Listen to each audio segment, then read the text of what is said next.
Don't worry. Be happy. Yo. What up, people? What's poppin'? What's good? It's your boy, Mr. Locario, Miles Cunningham. In the motherfucking building. Miles, what's going on?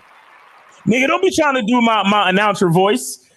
This is how you do it. Go ahead. It's your boy, Miles Cunningham. My fucking nose stuffed up and shit. You know what I'm saying? So I'm chilling today. I'm trying to not get sick and all of that. You know, when you moment where you're not sick, but you could be sick, it's like that. You gotta take if you got any vitamin C in the crib, take like 4 or 5 of them shits at once. Seriously, I'm not even joking with you. Right. It helps to like boost your immune system to kick that shit out. That's a fact. But shout out to everybody in the chat, man. Shout outs to everybody. Shout out to Monogamous Player, Soulmonger. What up? Aaron Summers, what's good? Shout out to my dude, Joe Blast in the motherfucking building. Shout out to April MC in the motherfucking building. Literally. Here with me. Shout out to Ronnie Bernades. Shout out to Dukalek. Shout out to Rudolph, Drewster, King Ramses. What's good? Hakeem Steve-O Baby. Aligning Purposes. What's going on? Shout out to Indigo TV in the building. Sassy with the Heat Show. That's a funny ass name with that shit. Yes. Yes. So, shout out. That better be a chick. I think that's a dude. No, I think it's a chick. It might be a chick. But shout out to everybody, man. Listen, real quick, we're gonna show this trailer. When we come back, we're about to get into this motherfucking game. All right, let's go. Everybody has game. The thing is, though, is your game weak or is your game strong? See, that's the difference. See, having weak game is synonymous with having no game. But you have game, you have a strategy to get what you want, but your strategy might be weak. I always tell these guys, snap your fingers. And I'll tell them, snap your fingers. Like, you hear that sound? I'm like, what is that sound? Bitch, that's a 17-year-old that just turned 18. That's a 19-year-old that just turned 21. They are just they're everywhere. Hi, how you doing? You think I give a fuck about how you doing, bitch? All I want you to motherfucking do is open your mouth and say something so I can hear how your voice sounds so it can tell me how the fuck to get at you. Your feelings are not facts. Because you feel like whatever you feel like, you can't get me to believe that there's more than 2 genders. You understand what I'm saying? And truthfully, I'm not sorry because I can't really make facts out of your fucking feelings. Matter of fact, fuck your feelings. There's only 2 genders. Only 2 genders. You trying to tell me that genders are neutral and niggas is trying to come up with 92 fucking genders, bro. There's this narrative now that it's okay for a man to cry, and it's really pushing this sensitivity, express yourself, express your feelings. One thing I've always respected about my father growing up, I never seen my dad cry. Me and him would get into arguments, we would go at it, we would fight. I would say the harshest things to him I could to hurt his feelings, but I never broke him. Shoot, just the right pair of shoes get your dick sucked. Just the right pair of shoes. Women don't, seriously, you could look like Boris Cujo, you'd be 6'8", you know, have a print down to your knee. They look at those shoes, they bust, they just like, oh no, not him. Nah, boo-boo. The bitches shine because of the nigga. Period. Like, and when it's functioning correctly, that's the way it is. So, on that note, dick is a gift. It's a gift.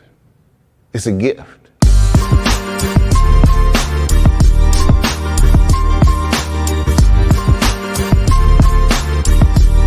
And you got to play your way from start to the end. That's having game. Because if you do that, what you expect is what's going to happen. See, don't no accidents happen with motherfuckers that got game.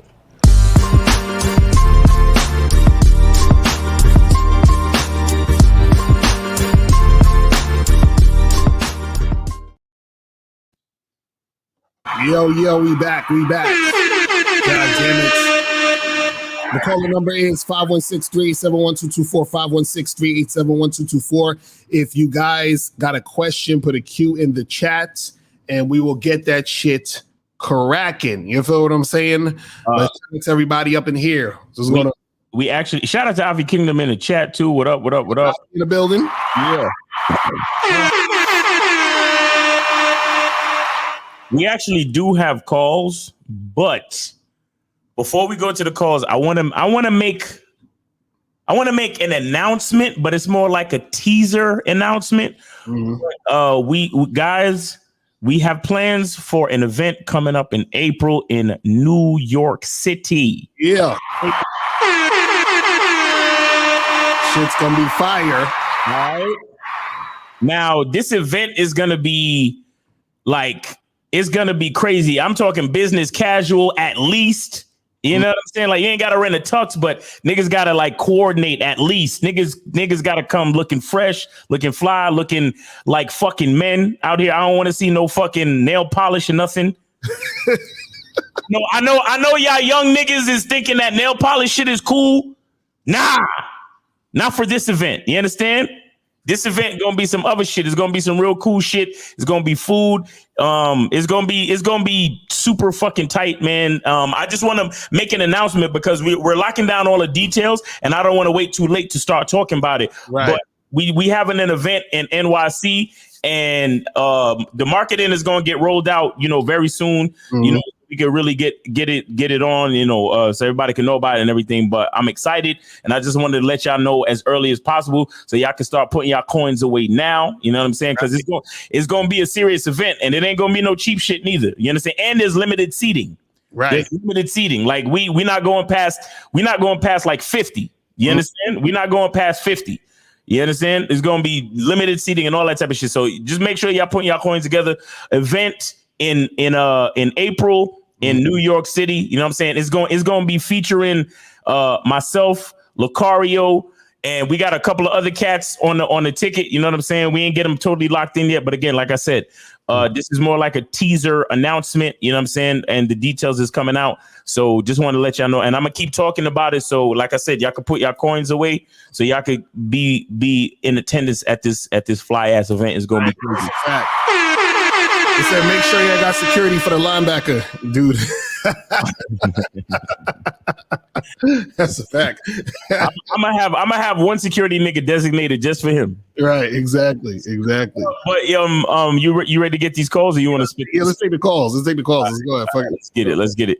So y'all know who we got first. We got 678. What's up? I donate to both of y'all. Oh shit! Yes, sir. What's going on? Efoso, what's up, man? Doing good. So I got a question. So some girls prefer my semen to be sour. Some girls prefer my semen to be sweet. So which food should I eat when it's sour, and which food should I eat when it's sweet? Well, first of all, you know that this is the type of shit you could Google, though, right? Hold on, I gotta hit him with the button real quick though. Because see, the title of the show is "Only Losers Make Choices in Life Because of Women." That's facts. So we don't want you to be a loser. So you make your shit however you want to make it. You feel what I'm saying? Now, okay, go ahead. Now, if you're in a situation where you're with a woman, right, and she's earned the right to even ask you or suggest or make a preference, then cool. We could talk about that. You feel what I'm saying? But as of right now, do what you got to do, brother. You know what I'm saying? Don't worry about what the fuck they trying to get it to be. You know what I'm saying? No, Efosa, why do you care? Are you tasting it? No. Okay, so why do you care? No, I'm saying what the girls like. You know what the girls like. Oh, okay. Well, they should just be blessed that they get in the champagne of life in the first place. Oh. You understand? Okay. Okay. All right. The last time a girl swallowed your champagne, what did she say it tasted like? So the last time she said it was too sour, right? It was too sour. So, and what did you eat that day? That was like a few weeks ago. I don't remember. I think I ate a lot of salty crackers. Salty crackers. So you said that was a few weeks ago? Yeah. Why are you eating crackers, bro? Who the fuck eat crackers anymore? When was the last, Lucario, seriously, when was the last time you ate a cracker? Nah, I ate some crackers last night with some, but it was with like cheese and fucking, sausage, pause. Yes. Yes. And some pepperoni, you know what I'm saying? So, I haven't bought crackers in, I can't tell you how fucking long, bro. God damn. I don't know if okay, listen, man. Listen. If you want to affect the taste and the quality of your semen, you got to eat better, bro. You got to have more fruits. You got to have more unprocessed food. Okay, that means fresh fruits and vegetables and your meats. The meat that you eat has to be unprocessed as well. And you can't. Yes. Pause. And you can't be having too much salty shit neither, bro. You understand that? Yeah, that's facts. I agree with you. Okay. All right, man. So yeah, because I don't know if there's any chick out there that wants sour or bitter semen. So you always want your semen to taste at least healthy. At the very least, you want your shit to be healthy. You want it to be quality. Okay, sir? So you got to eat quality food, bro. All right, let me ask you. Hold on. When you ate the crackers, did you have crackers with like gourmet cheese and fucking, charcuterie shit? Or was it just a handful of fucking crackers with salt? Crackers and soup. Crackers with soup? Oh my. That's what I need right now. Shit. Crackers with soup? What kind of soup? Tomato soup? It's like chicken soup. Chicken soup. Now, tell me this soup was not from a can. Oh no! I made it myself. I used real ingredients. I didn't use can. No, I didn't use that. Okay, so you use real chicken, and how much vegetables did you put in there? I put enough vegetables. You know what I'm saying? You know what I'm saying? What vegetables from where? Did you buy them and cut them up yourself? Were they fresh vegetables? No, it was frozen vegetables. Frozen vegetables. Okay, that's not that bad. Where'd you get the chicken from? I went to a market, Asian market. Like the Asian market. Okay. Yeah. And you bought chicken, pieces of chicken. You bought like chicken in the pack, frozen chicken, or like the chicken from the regular butcher. Fresh chicken, like fresh. Okay. All right. Well, yeah, man. You just gotta eat better food, bro. All right. You gotta eat better food. You gotta have. How much water do you drink a day? I drink a lot of water. I drink multiple. I drink like 5-6 bottles of water every day. Damn, the nigga sound excited too. All right. Well, I don't know why, man. That chick that's telling you that your shit is sour, she probably could just be saying that because she's tired of she don't like you no more. You know what I'm saying? She don't want to swallow your seed, so probably don't want to swallow your shit. Yeah. You know what I'm saying? But this is what I'm saying, man. Don't worry too much about that, man, because look, man. See, and I'm glad you mentioned this because this kind of goes along with the title of the show. You know what I'm saying? We're gonna talk about this a little more. But what I'll say in this situation is that don't worry, don't concern yourself with what she's saying. You understand? Because I'm sure this is just a chick you just started fucking with. Like, how long you known this girl for? I know this girl. Like, I know her for a week. Then I approached her like a week before I know her, right? Before it was a week after I know her, I told her, wanna get in. She sucked me, and she was my semen. She's too sour. Okay, so that's what I'm saying. You've only known this girl for a week. You understand what I'm saying? It's not that serious. Don't worry about that shit. You tell her to keep a Tic Tac in the back of her on the side of her jaw while she's giving you dome. Okay. All right, bro. Listen, just eat better food, bro, and be healthier. Okay, you be all right. And stop stop worrying about what these chicks talking about. Exactly. Stop worrying about what they talking about. All right, bro. All right. Thank you. All right, man. Have a good night, man. Appreciate the call. Yo, my man, what's y'all excuse? Exactly, that's a fact. He always calling in with. He's getting it in. Because the type of questions he's asking in the scenarios that he's describing, and he's not describing it with any hesitation either. Right. What's y'all excuse? Mm-hmm. Y'all niggas ain't on the spectrum. Y'all regular intelligent dudes, right? Right. And y'all can't even go tell a bitch what you like. Mm-hmm. My man went up to the bitch talking about, yo, I like Audi belly buttons. And what, bitch? Right. Now the bitch is telling him whether or not his semen tastes sweet or sour. Y'all niggas is still waiting for choosing signals. Right. Y'all niggas are waiting for choosing signals while my man is on the spectrum getting his babies drank. Right. Y'all should, all y'all niggas who scared to approach a bitch or who waiting for choosing signals should be ashamed of yourself. But anyway. Mm-hmm. Got any more calls? Yeah. 718. I think this is Moses. 718, what up? Y'all doing it. It is Moses. Yeah, it is Moses. Oh, shit, yeah. What's going on? This is a good topic, man, because let me tell you something. I just came back from fucking a chick, man, because I had 2 chicks to see today.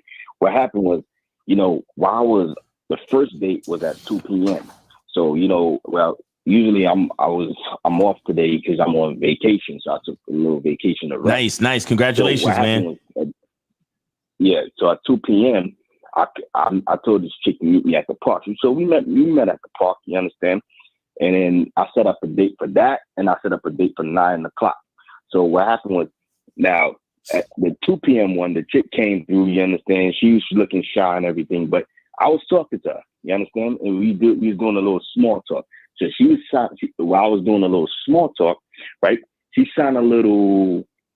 She was looking too excited on the small talk, but the moment that get ready to hear this, the moment I turned the conversation to flirting, then she gave me that look, like, oh my gosh, I didn't expect you to go that route. You understand? So she was like, oh, why you gotta bring that up? I don't really like talking about that. I'm like, so I was like, all right. So wait. I'm curious. Bro. I'm curious. When you said you brought up flirting or whatever, I'm curious to know exactly what you said. Can you tell us what you said? No, I don't. When the flirting part, the sexual part, I told her, listen, by the way, you really do look sexy, and I'm gonna be honest, I'm sexually attracted to you, and I really would like to, I'm interested in you sexually. That's what I told her. And then she said, I wasn't expecting you to go there like that. Is that what she said? Yeah. And so how soon after that did you decide to end the date? Nah, I was gonna end it right then and there, but she quickly just ran away. So I was like, well, okay. Wait, she ran away. Wait. Ho. Moses, what are you talking about, man? She ran away. I'm not lying. No, I know you're not lying. I'm just trying to. No. Moses. We know you for too long, bro. We know you know better than to come on our fucking show and cap. We know that. Mm. You understand? Because if you doing that type of shit, we will fucking ban you from calling the show, nigga. You know that. All right. So we will never accuse you of capping. Yeah. Now, my thing is, what was it? Yeah. How did she just get up and like?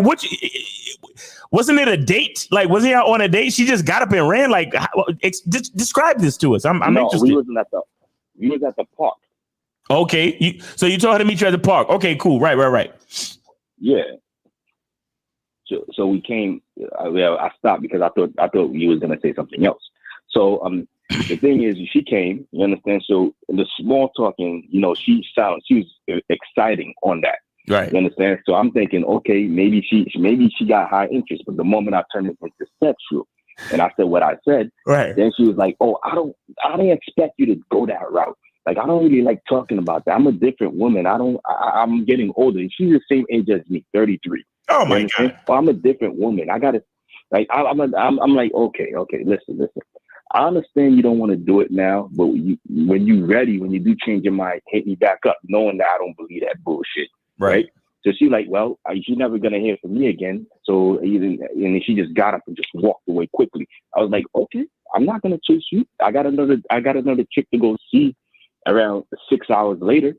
So, and then guess what? I went to go see the other chick. And guess what happened? Sex happened. Nice. That's what's up. That's why you gotta play the numbers game, people. Now, you didn't actually tell her that you had another chick to go see, did you? Nah, I didn't bring that up. We never discussed that. Okay, Moses. Yeah, you don't need to be explaining your plans to no bitch just because you're trying to save your ego after she ran away from you. You understand that? Yeah, no matter what, every chick I deal with, I'm the one leading. And then you notice I was the one leading the interaction. Yes, I know. So she quickly ran away.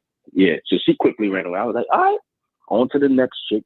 Exactly. And in 6, maybe around, and I just got back actually from fucking the chick. So I'm back at my apartment.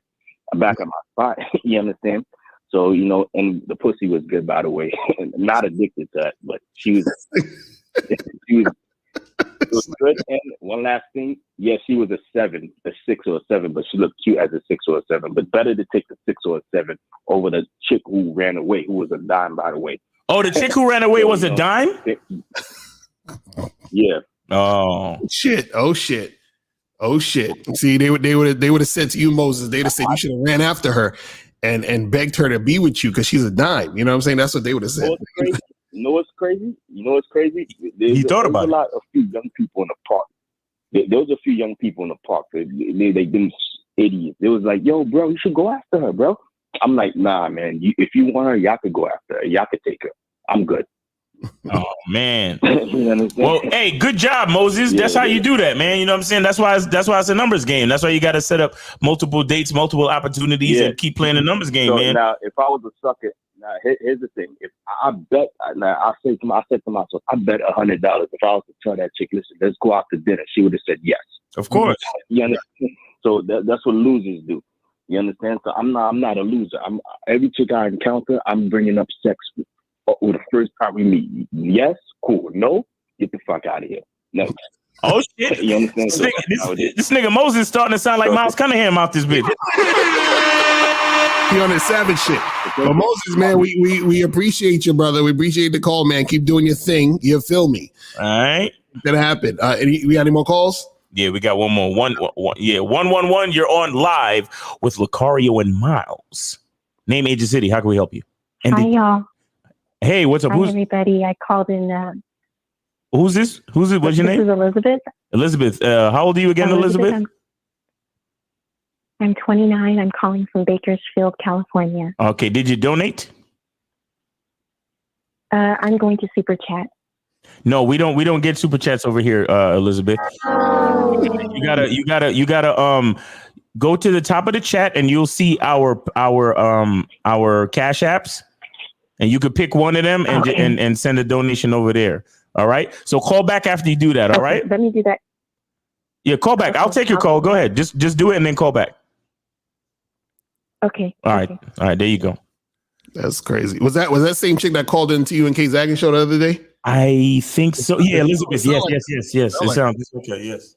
But while she's waiting to call back, so I just wanted to say, man, you know, when we talk about this topic of only losers make choices in life because of women, is what we're talking about here is any choices that you're making in general. It could be anything. It could be from the smallest thing to the biggest thing. If you're making these choices about women or making it about women, then what's going to happen is that you're actually going to be messing up your situations because you're conditioning yourself to make choices this way. So, for example, I know guys who will say, well, if a girl is hot, I'll do this, but if she's not hot, I'll do that. So now you're making your choices in life about women. You feel what I'm saying? Mm-hmm. Or let's say, for example, you're trying to go on a date with a chick. You say, hey, let's go get a drink. And she's like, oh, can we go and get dinner instead? And you're like, okay, because you're trying to impress her. That's you making life choices because of women. You understand what I'm saying? Some dudes, what happens is they want pussy so bad that they're willing to fuck a chick raw the first time they meet. You understand what I'm saying? They're making life choices about women. They're like, oh, but she was so bad though. You feel what I'm saying? Like I had to do it. Right. And so what happens is that you got to understand that a lot of times when you're out here doing your thing, if you're making these choices about women, it's always going to lead down a path of something that's not going to benefit you. Because what you're doing is that you're not thinking about what you want to do, and you're thinking about what's going to get you a certain outcome. And this is the crazy part. For example, a lot of the guys, in the passport guy community or whatever, passport bros, they're making life choices because of women. They're flying all the way to other countries because of women. You understand what I'm saying? It's not like they just went, oh, I want to go and visit this country. It was, I want to go here because of the women. And you gotta be very careful when you're thinking about the choices that you're making based off of just dealing with a woman. You got to say, am I doing this because I want to do it? Or am I doing this because of a chick? Am I going down this way because of a woman? Or am I doing this for a chick? Even, for example, you even having a conversation with a woman, right? About nothing. A lot of guys have conversations about nothing. Why? It's for the woman. They're like, I want to get her comfortable with me. I want to build rapport. I want to do all of this shit. You know, you don't want to fucking talk to this girl about the shit she's talking about. You know, she's not saying nothing interesting, but you just want to continue to talk to her because you're doing this for the sake of her, to try to get her. You see what I'm saying? So everything you're doing in that situation is not anything you want to do. But Miles, what's your thoughts on that shit? You want to take this call from Elizabeth? Yeah, let's take the call real quick. Yeah. All right. Elizabeth, is that you? Are you back? Yes, this is me. All right. So Elizabeth, 29, Bakersfield, California. All right. Go ahead, Elizabeth. I have a question for you. So last time, or the last show I called in and I talked to you about the 43-year-old guy that I'm dating. Yeah. Mm-hmm. He reached out to me.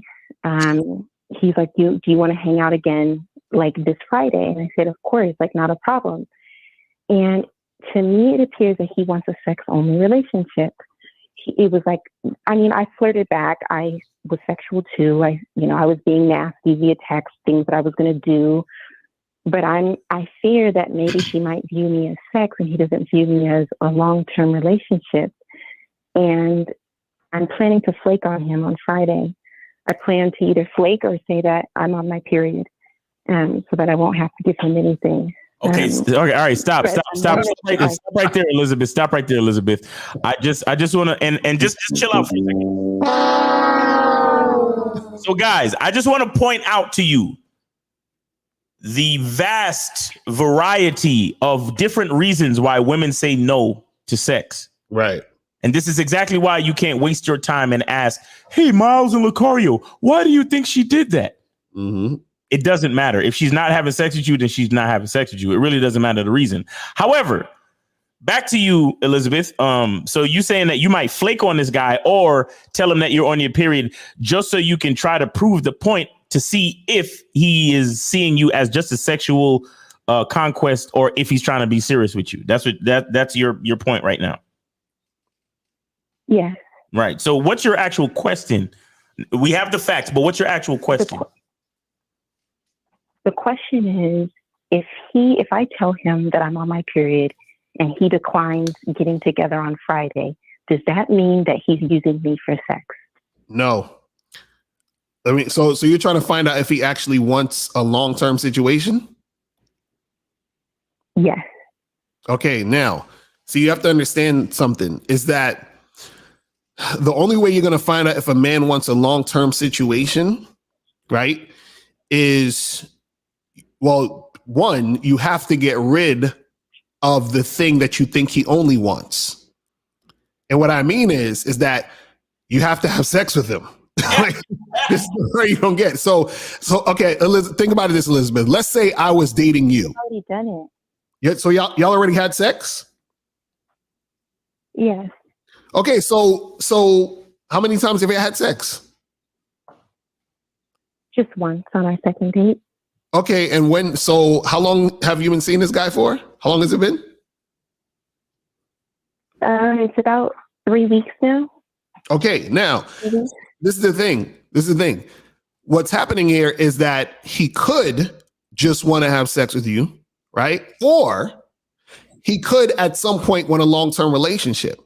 But the thing you have to understand is, right, is that you're not going to know if he actually likes you or if he's just sexually attracted to you until later. So there's actually no way for you to know until you actually continue to see each other. Yes. You understand what I'm saying? Like there's no way to predict this, except for just actually being authentic with what you want with that particular guy at the moment. So let me ask you this: do you like having sex with him? It was okay. It was the first time. It was just okay. No. What I'm saying is, do you desire to have sex with him? Like, do you want to have sex with this guy? Like, have you been thinking about, oh, I'm gonna have sex with this guy again, and I'm excited to? No. Oh my goodness. Okay, so this is the issue then. So why do you want a long-term relationship with a guy you're not interested in having sex with? Can I hold that thought? Why are you interested in a long distance relationship with a guy that you don't want to have sex with? But hold the thought, guys. I really just need to pause. Guys, I hope you're listening. Do you realize that she explained to us that she was very flirtatious and sexual in the text leading up to the decision to hang out this Friday? Right. Now she's revealing to us that she's not actually excited to have sex with him ever again. And she's also revealing to us that she's planning to flake on this guy on Friday. Right. So I need you guys to see these are the decisions that women make. So even though they're flirting with, hold on, I just want to, even though they're flirting with you, even though they're doing this and all of that, the bottom line is if they don't actually do what you plan with them, you got to leave them what they call the fuck alone. Okay, now back to you, Elizabeth. Why would you want to think about a long-term relationship with a guy that you're not excited to have sex with? Because I don't know if he truly wants me. The only time we've been messaging each other is only about sexual things. It's not about the politics or how's work doing for me or I don't know, my well-being. It's So wait, Elizabeth, do you think that if, let's say for sake of argument, you guys get into a long-term relationship, do you think you're going to be satisfied with him? Because this is the man you're choosing to be in a relationship with. So do you think you're going to be satisfied? Because right now you're not even satisfied. So why would you want to continue? Well, I'm going to have a conversation with him. That's why I wanted to see if I mention that I'm on my period and if he says he doesn't want to hang out, maybe that is like, it tells me all what I need to know about him. He's only after sex and he's never. No, Elizabeth. Okay. Okay. Now, does this guy, in your opinion, seem like the type of guy that other women would find attractive? Yes and no. I mean, the thing, he's 43. He's tall. He's 6'2". Mm-hmm. The thing about it, he does have a beer belly. He has a beer belly. He's balding. But despite that, I could see women wanting him. Okay, so now the reason why I asked that is because, well, you want him. So you want him in some capacity, which is why you're even dealing with him. Does he have money real quick? Does he have money? His money is so. I mean, the only reason I went out with him, even on the first date, is because he bought me a bracelet. Right. See, this is the issue. Hold on, I gotta hit the button. So what it sounds like is it sounds like you're settling for this guy just to get a commitment. Is that correct?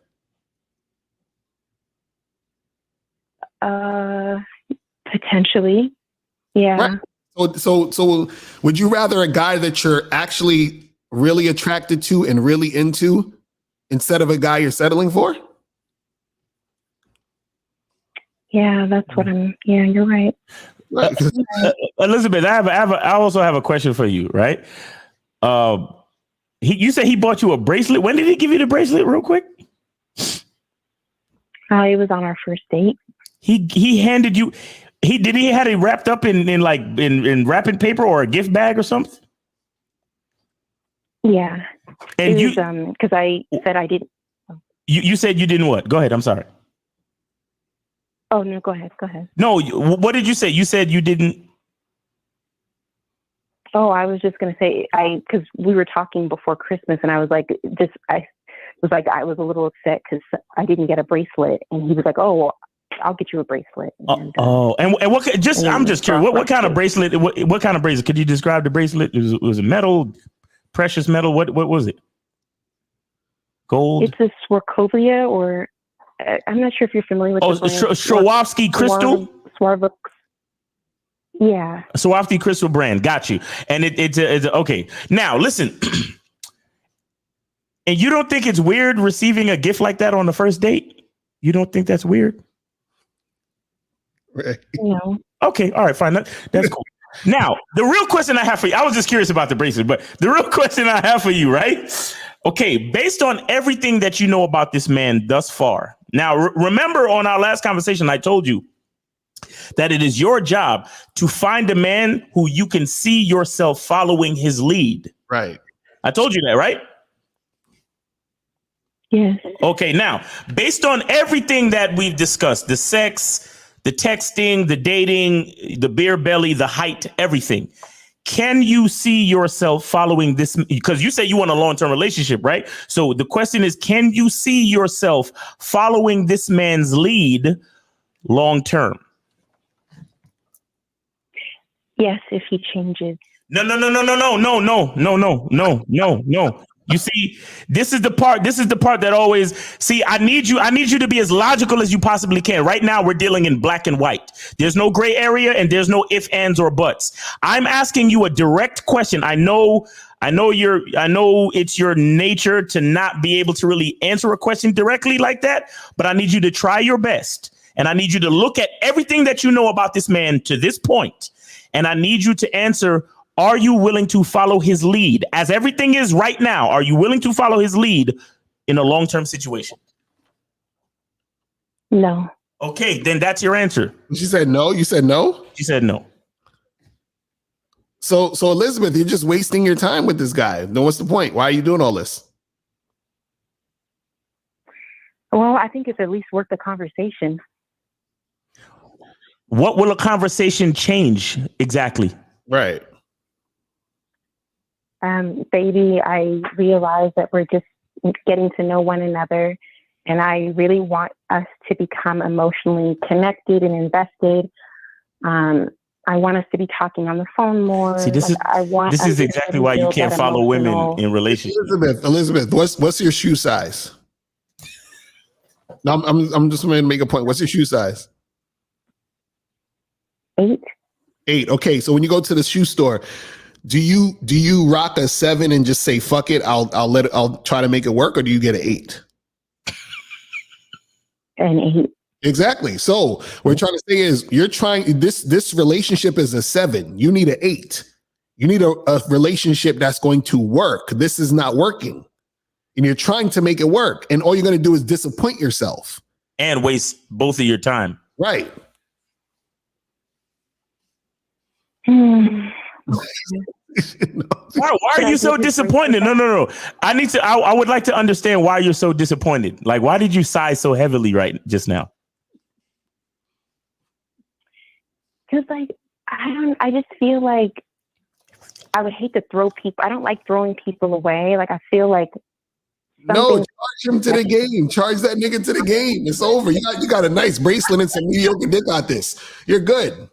You know what I'm saying? Like, so you're not dating nobody else. No, I'm dating a few others. Okay, so you like him the most? No, there's another guy. Okay, so did you have sex with the other guy? No. Why not? It's just no, and he's long distance. I mean, we've seen each other twice, but it just no, just not yet. Wait! You saw each other twice, and he's long distance, and you guys didn't engage in sex yet? What? Why? What? Are you not sexually attracted to him? Well, because no, I actually really am. It's just the thing is, it's like we met. Each of the dates were during the day. Uh-huh. One was at noon. The other one was around 2 p.m. Uh-huh. So like it was just fun outdoorsy stuff. I didn't drink or like it just. So you need wait. Are you implying that you need to drink to get in the mood? Is that what you're saying, Elizabeth? No, I just wasn't. I don't know. It just wasn't a romantic atmosphere. Atmosphere. Guys, once again, another teachable moment. This is exactly why I do my dates in the evening. When excuse me, Elizabeth, just chill out for a second. When a female, when I tell a woman, what evening are you free? And then she says some shit like, well, I'm more of an outdoorsy daytime person. Would you like to meet me in the afternoon for some coffee? I say no. Mm-hmm. My only offer for you to spend time with me is the evening. Mm-hmm. Okay? I don't spend time with females in the daytime until she become my girl. Right. You understand? But anyway, back to you, Elizabeth. So y'all went out and so you didn't. I guess he's the one that suggested those outdoorsy things, or you suggested that for those 2 dates. He asked and I suggested. Yeah, I suggested. He asked and you said yes. So has he even came on to you? Like, didn't he grab you and kiss you or nothing? Like, and then you got hot and bothered and then y'all went back to the hotel or whatever it was and got it in? Like, come on. Nothing? No, I mean, we've kissed and like hugged, but nothing more than that. Oh God. And you said you're very attracted to him. You couldn't like grab for his dick or nothing? Come on, Elizabeth. I know you a freak. I know you a freak. Wait, how far is he from you? I see him as probably about 3 hours through airplane. Oh, 3-hour flight. That's what you said. Mm-hmm. Oh my goodness. And so there's no other guys that you really like in your immediate area that you're talking to? No one? She got 3 other guys. There are a few others. And you don't like any of them as much as this guy? No. Okay, see, this is the issue. I'm gonna tell you the issue right now. You're like you're digging in the trash. Do you understand what I'm saying? Meaning that you, for some reason, you're dealing with guys that you're not really excited about because it's probably somehow safe for you that way. Meaning like it's a little bit harder for you to get hurt from guys you're really interested in or really into. So you're playing it safe because I don't understand how you're seeing 5 guys and only one of them you say you're like really interested in. The other one you had sex with, it's kind of like so-so. And the other 3, you're just not really into them. So it's like, what's the point of you talking to, these other guys if you're not interested in them at all? Well, I feel like interest grows, like at least for me, I don't know about other women, but it's not like love at first sight. Like they grow on you. Mm-hmm. I feel like men slowly grow like through time. So it's like, okay, Elizabeth, let me ask you, when was your last successful, like your last like long-term relationship? It was about a year ago. About a year ago. And when you met this guy, how long did it take for you guys to click and realize that y'all wanted to kind of spend more time together or interested to be together? About 2.5 months in. 2.5 months in. How long did it take you since you first met to have sex? It was 3 months. It was 3 months. 3 months? So what made you want to have sex with this new guy so quickly? Yeah. I think it's because I've been celibate for a while and it was just the right atmosphere and he was tall and I mean I had a lot to drink and it was just I don't know what it was and like it just what Elizabeth, what's your favorite alcohol real quick just so I know? Are you a tequila girl or a whiskey girl? No, more like a wine. You're more red or white, Elizabeth? I was about to holler. White. You like white? You like Chardonnays white or wine. Rieslings better? Riesling. You like Rieslings? You like the sweeter wines just a little bit more, right? Yep. Have you ever had white muscadine? I have not. You have not? Oh, I would love to let you try that one day.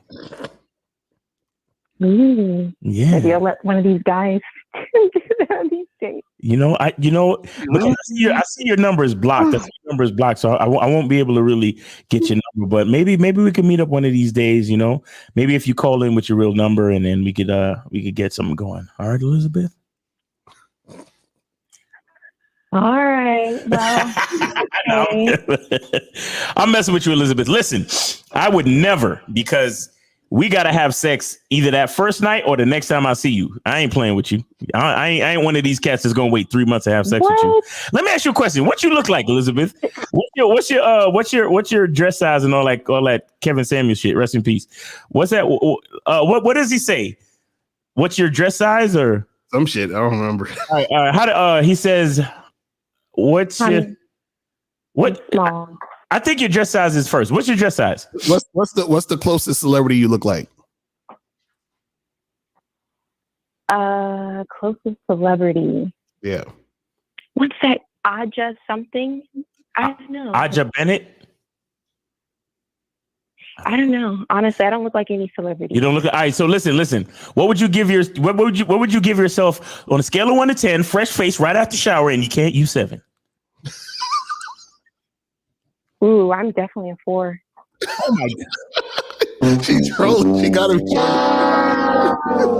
Fresh face, right after shower. Your face is a 4? Yeah, I'm a 4. Wow. And what's your dress size? A 2. Okay. How tall are you? 5'5". 5'5", dress size 2. So you're pretty small. You're a small chick. But you saying your face is not that pretty? Is that what you're saying? I mean, not without makeup. Not without makeup. I Okay. just look really plain. You look really plain. Okay. Well, you do have a nice feminine voice and demeanor about you, so I could appreciate that. But yeah, we would have to have sex like right as soon as I give you that muscadine wine, you're done. Done. But see, that's the thing. Aren't you guys suspicious of women that you can sleep with on the first date? No. No, I'm suspicious of women who don't sleep with me quickly.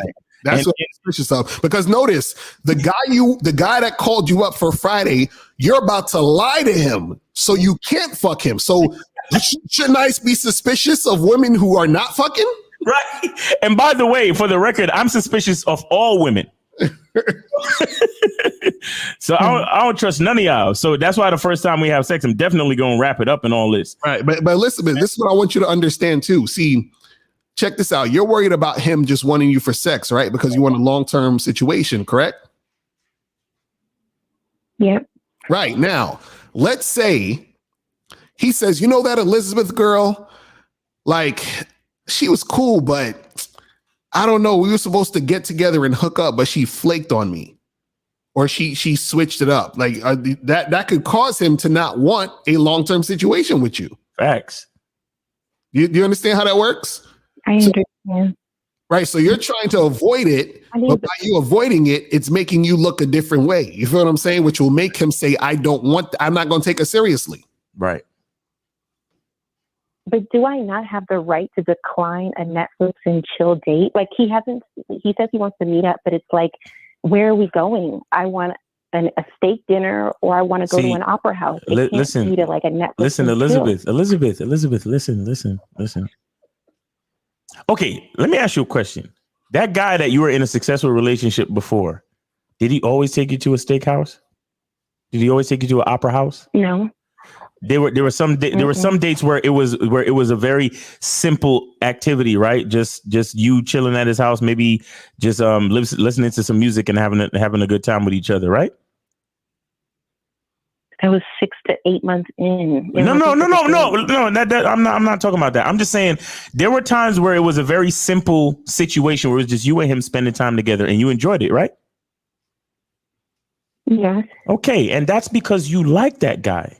Right. The reason why your mind is all over the place asking yourself, oh, does he just want me for sex? Is he going to take me to an opera house or a steakhouse? What's this Netflix and chill stuff? The only reason why any of that stuff is in your mind is because you're not truly attracted to his leadership. You're not truly attracted to his masculine identity. You don't want that man. When a woman, look, I'm going to tell you something you may not know about yourself as a woman. When you don't like a motherfucker, your mind is on everything else but the motherfucker. Exactly. That's a fact. Okay, when women don't like a man, she's always wondering, well, I wonder what he does. I wonder how much money he makes. I wonder where he's going to take me. But when you like a nigga, he can say to you, let's go I'm gonna put you in the trunk of my car and let your leg hang off the side and I'm gonna fuck you in the ass while the car is moving 5 miles an hour. And you'll be like, if you could pull it off, let's do it. Exactly. Because you like him and you don't care because it's him. Mm-hmm. You understand? The only reason why you're worried about if he's going to do I not have the right to decline a Netflix and chill date for some man that I don't really like? Yes, of course you have the right to, but you have to come to terms with the fact that it's truly because you don't like him. Right. And that's why you're declining. Just like if a guy approaches you and he's like, hey, let me get your number, you're going to say no. You're going to decline because you don't like him. Because you don't really like him. Yeah, say the one thing, please. If this man if he gave me a phone call every other night or a nice text message, how you do you know I wouldn't be like feeling like this right now? The fact that he hasn't done that. Look, let me explain something to you. Let me explain something to you. Have you ever studied the subject of logic in math in high school or college? Yes. Okay. Do you know what a conditional is? Yes. Okay. If P then Q, right? That's the conditional equation. Yes, you remember that, right? Now, what I'm explaining to you is that the desire or attraction that you think you feel for this man is conditional. Mm-hmm. And if it's conditional at this stage in the game, then there's no way that your conditional attraction can turn into a healthy long-term relationship with this man. There's no way. Mm-hmm. You understand? It's conditional because you just said yourself. Yes, you said every if. relationship is conditional. Oh, I gotta hit the button. See, Elizabeth, what you're not getting is this, and it's a very subconscious thing that you're not realizing. You're saying if he did this or that, you'd be good, right? That's what you said, right? Yes. Right. Now, the reason why you need him to do these particular things is because that's what you would like him to do in order for you to feel safe. That's literally what it is. Yeah. Right, exactly. Now, if you liked him, if you was really, really interested in him, right, your desire to be with him would be about whatever he wants to do because your desire is to be with him. Exactly. You see what I'm saying? It's just like, for example, if a person really, really, their dream job was to work at Google, they're just excited to get an interview, right? They're not going to go to Google and say, well, listen, Google's going to hire them. And they say, well, before you hire me, I need you to do this and I need you to do that. And they're not going to give demands to Google. They're just going to say yes to Google because Google is their dream job. They're like, I was ready before you even asked me. Mm-hmm. You see what I'm saying? But when you put demands on it, that's because you're not that interested. So you need demands on it so that you can get a benefit out of it. So the benefit you're getting from this man is not you actually desiring him. The benefit you're getting out of this man is for him to make you feel safe and secure, which is why you want to find out so bad if he just wants you for sex or whatever, because check this out. If you liked him, you wouldn't care if he just wanted you for sex right now, because you would be so into him that you would be happy that he's even giving you dick. But you're not happy about that because you're not interested in him. And you said you don't even like the dick like that. No, that's not that is definitely not right. But I think that point there is not what you just described is not accurate of most women. No, most women need emotional and some sort of connection. At least I do, in order to feel connected. But okay, Elizabeth, where does your emotional connection to a man come from?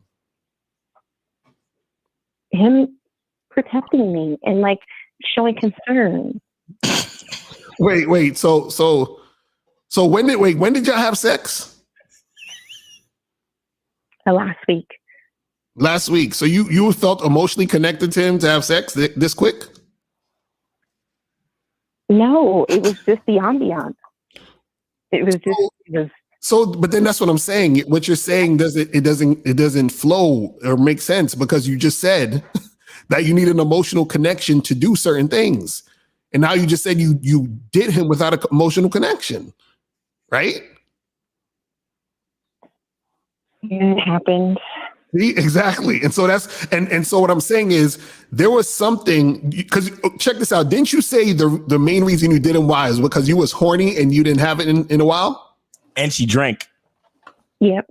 Right. Yep. So your desire to get dick was so strong, you fucked him. Do you see what I'm saying? You see how your desire makes you do certain things without having to question it, without it having to be a certain way or a situation? Your desire led you to dick that easy. Without an if. Without an if. Exactly. Without conditions. Do you get it now? And so what I'm saying is now that you're off the high of being horny, now you're thinking straight and you're like, well, actually, I don't really like this guy that much. And so therefore, for this to be beneficial to me, I need to get what I want. Fuck that nigga. I need to get what I want, which is the commitment. So I need to know if he wants to commit to me versus just wanting to fuck me, because I don't really like fucking him. That's what's going on in your mind. That is true. I'm thinking about it. That's true. No, yeah, we know, darling. We know, sweetheart. It's okay. It's okay. There's always a little bit of resistance before we succumb to the truth. It's all right. It's okay. But we glad you called. And again, your bottom line, like the same thing I told you before. Find a guy who you believe in his leadership. Find a guy who you like him that much where there's no ifs. You understand? Because, and I'll also tell you this, there's still no guarantee. Right. You want to find a guy that doesn't put an if in your mind, and then you still have to take the gamble. You still have to go down that road with him, and then you have to see if he's a good leader or not. You understand? Here's a good relationship works like this. When a woman is attracted to a man unconditionally, and then that man wants to be the best leader he could possibly be for that woman. Mm-hmm. You understand? Right. That's literally how a good relationship works. Mm-hmm. You understand? Because if she's attracted to him like that, where there's no ifs, ands, or buts, and she's not worried about Netflix and chill or an opera house, she just wants to be with him. And then he says, okay, you want to be with me? I'm going to take that responsibility and I'm going to internalize it. And I'm going to be your leader. Mm-hmm. You understand? And when those two things come together, that's when a good relationship works. You understand? Right now, you're dealing with a guy. He has absolutely no leadership. Buying you a bracelet on the first date, he has no fucking leadership. Right, that's a fact. And then there's no real chemistry between you two, because I don't care. Look, sex the first time, you know. Mm-hmm. You when you kiss somebody, when you put your dick in somebody, when in your case, when you let somebody put their dick in you, you at least know if you like the shape or not. You at least know if you like the feeling or not. Come on. You understand? There's no chemistry between you two, and you don't trust him, because now you're talking about, oh, well, he needs to call me every other day and make me feel safe. You don't trust him. You don't trust that. You said it yourself. You don't trust that he cares about your well-being. You understand? You said it yourself. So it's you should stop flirting with him and let him know that this ain't gonna work. But then again, you can get a free date, but he's going to want to fuck you, though. That's the thing you got to understand. So listen, by Wednesday, Thursday morning, check your vagina. If you're horny enough, then I say go on a date and have some sex. But if not, then leave that man alone and stop wasting his time. Exactly. Mr. Justin said in the chat, he said if he was that dude, she wouldn't be calling. That's a fact.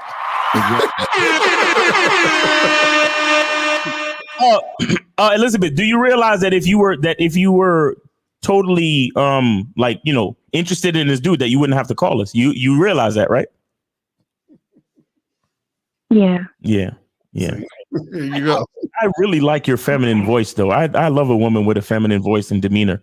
Lord have mercy. Listen to DM Miles, because Miles in the game on Instagram. Miles in the game on in the game on Instagram. DM me real quick.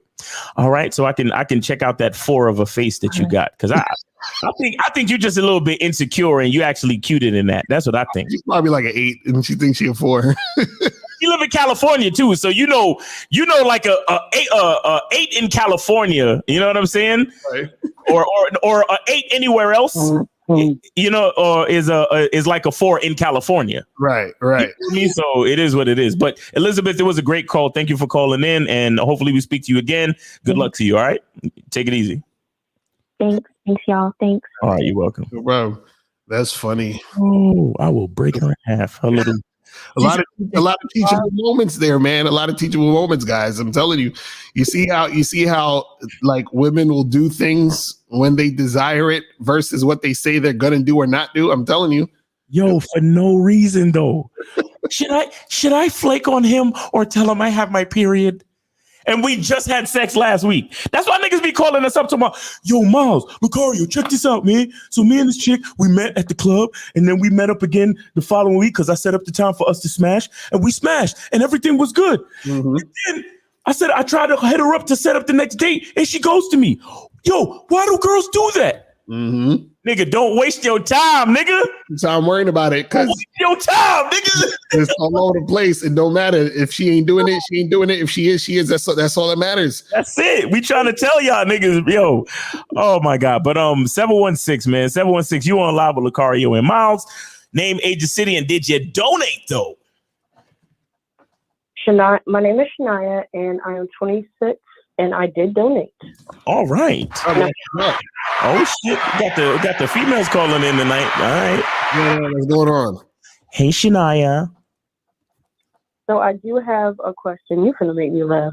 I'm gonna ask a question now. I'm in an open relationship, and I was in the middle of finding like a male casual, somebody to have casual sex with. I watch you guys a lot, and I'm running into these men that ask about my body count, and then I'm thinking, why does that matter? Do you want the pussy or not? It's casual sex. Why are you worried? Yo, what city? Wait. What state you calling from? Buffalo, New York. Oh shit. Miles about to go on. Miles about to go on tour, but go ahead. No, but go ahead. Sorry, go ahead. They worried about your body count, and then what? So I asked him, I said, why does that matter? And I guess he got quiet. He was like, I'm just asking. And I'm like, okay, do you want the pussy or not? Like, this is casual sex. In a relationship. Now, I'm allowed to go out and venture. I'm in an open relationship and just have casual sex. Right. So why are you asking? It's a waste of time to ask that question. So what's your question? Yeah, go ahead.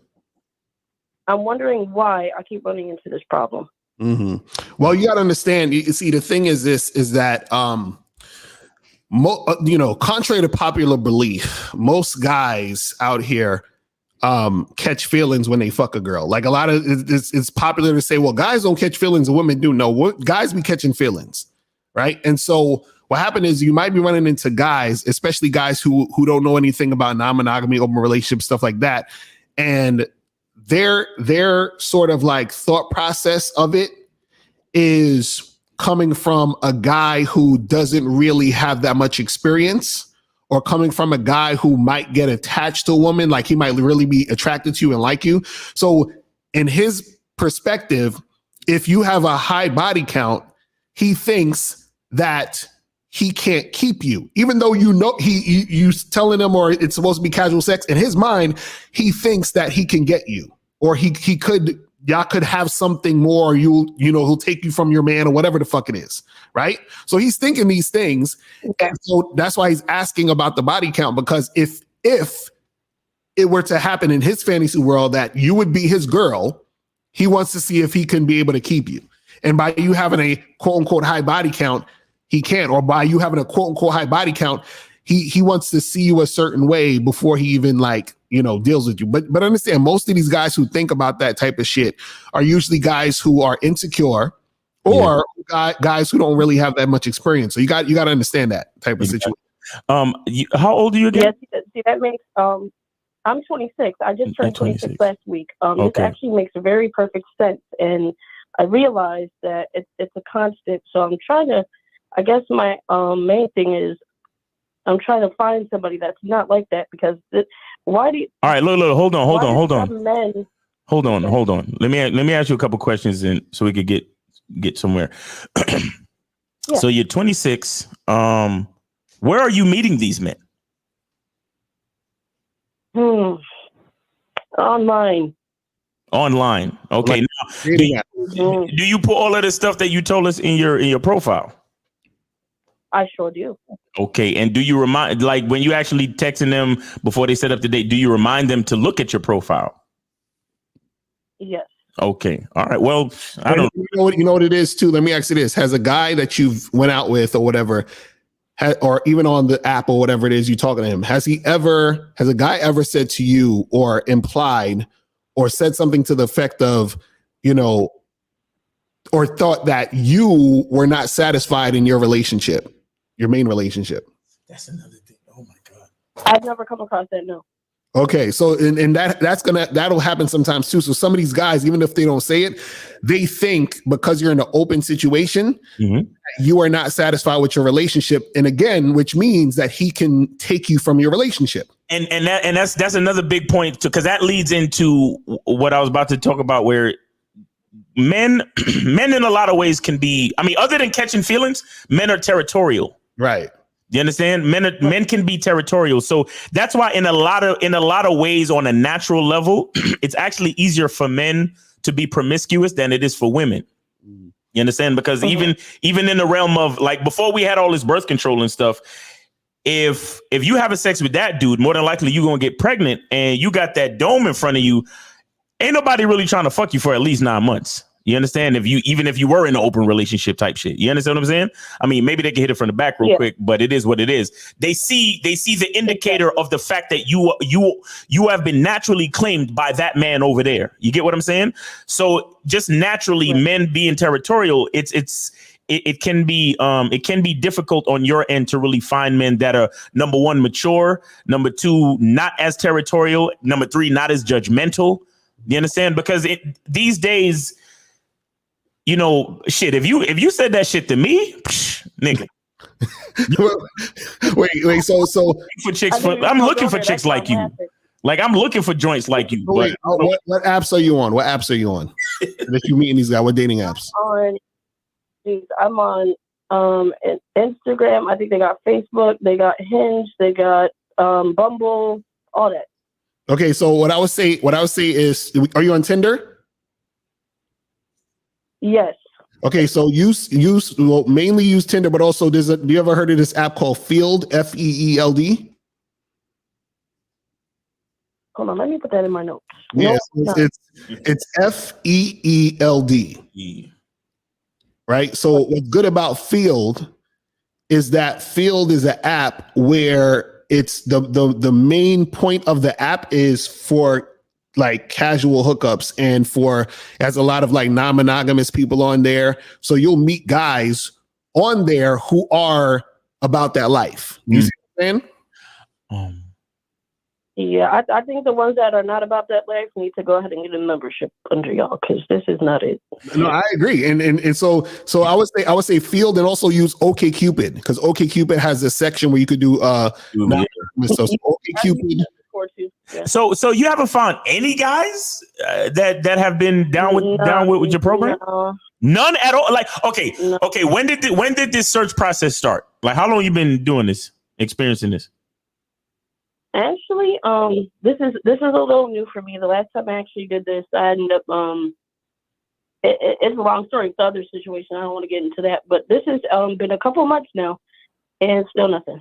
Like how many? Like literally 2 months, 3 months? What? About a good 4. A good 4 months. Okay, so 4 months, and you haven't met one dude to dick you down the way you need it? Nope.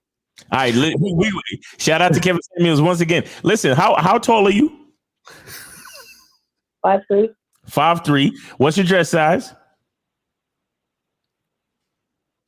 18. Your dress size is 18. Okay, and then fresh face out the shower. You can't use 7. What would you rate your face on a scale of 1 to 10? Probably about an 8.5. 8.5. All right, so now I don't got no problem with big chicks, but you're definitely a big chick. Now, is all the bigness in the right places though? See, that's the real question. Yes. Yeah, like you got big titties, like your titties and your ass poke out more than your belly. Yep. Okay, well, listen. How to say how do you dress when you go out? How do you dress when you go out? Like a lady. I don't be dressing like no teenager. Do you wear dresses? Do you wear dresses and skirts and heels? I do. Okay. How's your hair?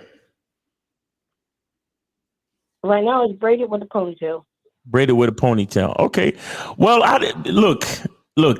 You're not the average woman. You understand? You're in a relationship, but you're looking for some side dick. And again, a lot of guys today, they're not in that zone, especially in your age range. You understand? Especially, that's another suggestion I was going to give you. You might want to put your filters on the slightly older guys, like anywhere from 35 to like 40, 50. You understand? Where you're looking for men who they kind of know where they're headed, and they know if they want to put you on the roster for some sexual rendezvous from time to time, they can do that. You understand what I'm saying? Yeah. Like those are the type of guys that you're looking for. Dudes who already got their life together. Because a lot of these younger dudes in your age range, they're still kind of in that like they're just out of college and they're getting their life together, and they're trying to find a woman to build with. So that's another reason why in their minds they're so territorial, because they really looking for that woman to like get into life with. They're not looking for no side pussy. You understand? And just to be totally honest with you, it could never hurt to bring the dress size down a few numbers. You hear me, darling? Mm-hmm. That's perfectly fine. It can never hurt. We don't need to say nothing more than that, because we don't want no problems. You know what I'm saying? But it is what it is. But definitely get on Field, OkCupid, and Tinder. Those should be your three main joints. Oh, and shout out to Lucario, because this is something that he says. Make sure you probably want to go get a couple photo shoots done and wear some sexy shit, do some boudoir shit. Let niggas know what it is. Right. On your shit. Like let them. I've already done that. Okay, well, definitely use those pictures for your dating shit. Oh, wait, let me ask you this. So have you met guys in person and then you was like, what's up? Let's get it happen. They turn you down. Like what was the situation? Or it was just like online you were talking? Like how did it go down? I've gotten to the second step of FaceTimes and phone calls. So I haven't made it. This is what is interrupting me even getting that far. Mm-hmm. Oh, so you haven't even really met any of these guys in person yet? No. Damn. Yeah. See, I think what it is too. Yeah, you definitely got to get on the OkCupid, the Field, and stuff like that, because what you're running into is a lot of guys who are not assertive. Yeah. And dominant. You feel what I'm saying? So you need those dudes that's really already about it. So I think number one is Field. That'll definitely get you some dudes that's already about it.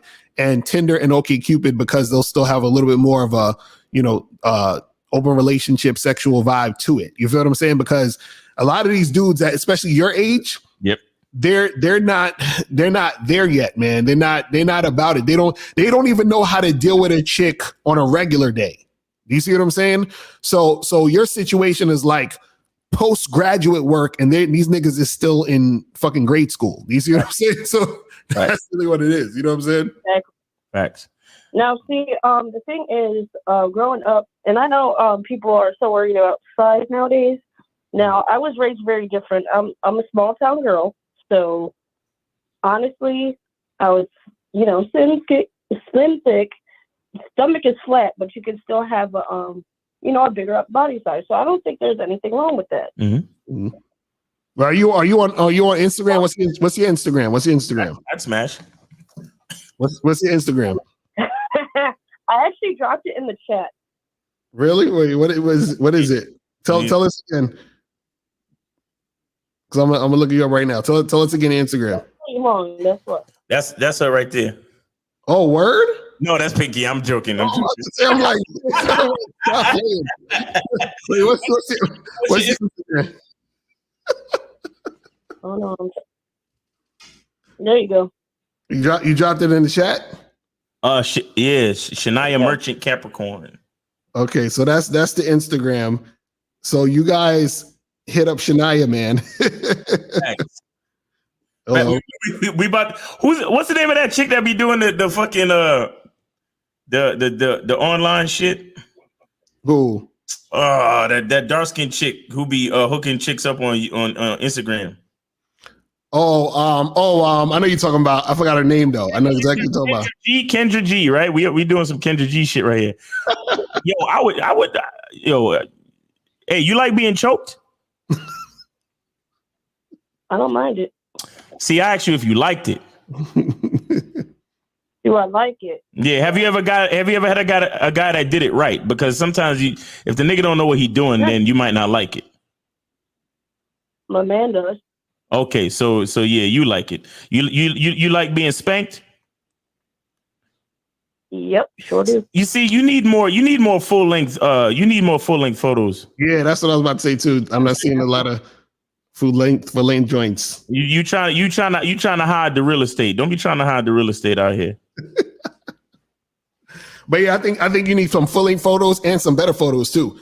You know what I'm saying? And I think that'll you know what I mean. But yeah, I would definitely get your ass on that field joint, the OK Cupid, and those things. Those I feel like that, and like what Miles said is hit up the older dudes. Hit up the older dudes. You like do you like giving fellatio? Because your lips say you do. Yes. Yes. Yes. Yeah.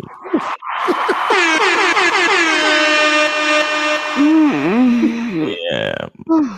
You got a kid? You got one?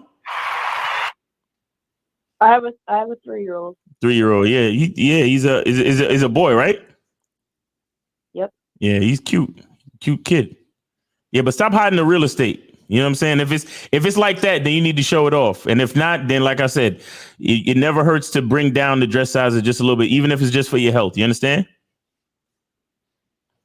Gotcha. All right. So good luck to you. Thank you for calling in. A very interesting call. Have a good night. Appreciate you. You too. All right. Take care. All right. We got another one. 857. You're on live with Lakari and Miles. Name, age, city, and did you donate though? What's going on, boss? It's Shawnee C, 24, Boston, and yes, I donated. What's going on with you, man? That's what's up.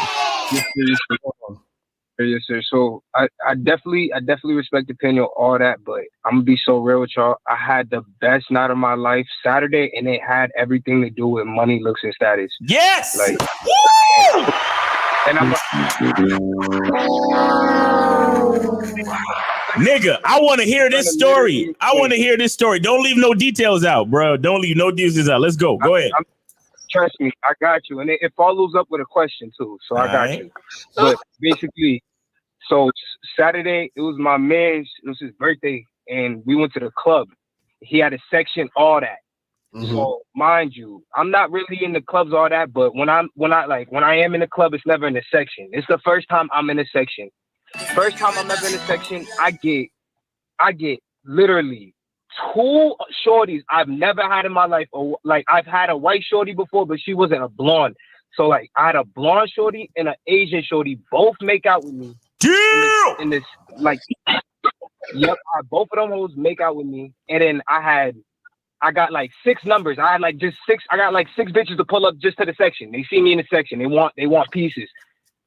So my boy though, he ended up getting like too pissy drunk or whatnot, like the birthday boy, and I ended up driving him and whatnot. Right. The Asian shorty, she was calling me, and I wasn't able to fuck basically. Oh, because you have to take care of your pissy drunk bitch ass nigga. See, hey guys, you see why you gotta handle your lick out here? Because y'all niggas be talking about, yo, I don't want to leave pussy on the table, but if you get too drunk, you could definitely leave some pussy on the table. Exactly. So I'm there at the club, and my boy, well, first of all, with the Asian bitch, I was like, I really wanted that badly. Like, I ended up hitting her up like a day later, what I normally do, like the normally shit, and I just said like, "What's up? I met you the other night. Like, we was lit in the section. What's up?" She didn't respond. So that's like a little my question right there. Was she one of those people that just wanted to? Yo, check it out, son. Yo, it's all about the looks, money, and status, my nigga. But see, guess what happened? Bro, guess what happened though? Guess what happened though? Once you left the club with your pissy ass friend, the looks, money, and status went away. So the attraction for you went away as well.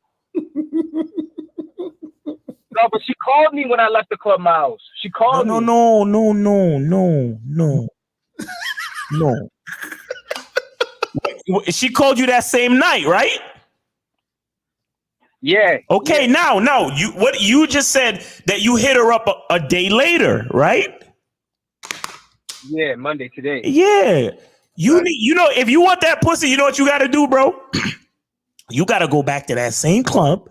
You got to get the bottles. You got to get the money. You got to get the section, and you got to get the bottle service. And you better hope and pray to God that Asian bitch come through at the same time. Right. And see you again in the spot. That's what you got to do, bro. See, caller, this is what happened. See, yeah. hold on, let me explain it to you. See, the lack of game is what caused you to not get the pussy. Because when a guy has game, he knows that he has to strike when the pussy is hot. Hot. He striked when the pussy was cold, my nigga. Intercourse with you. Intercourse with you. That's such a fact. That's such a fact. Yo, Mr. Loke, Loki got another. It goes into this question right here.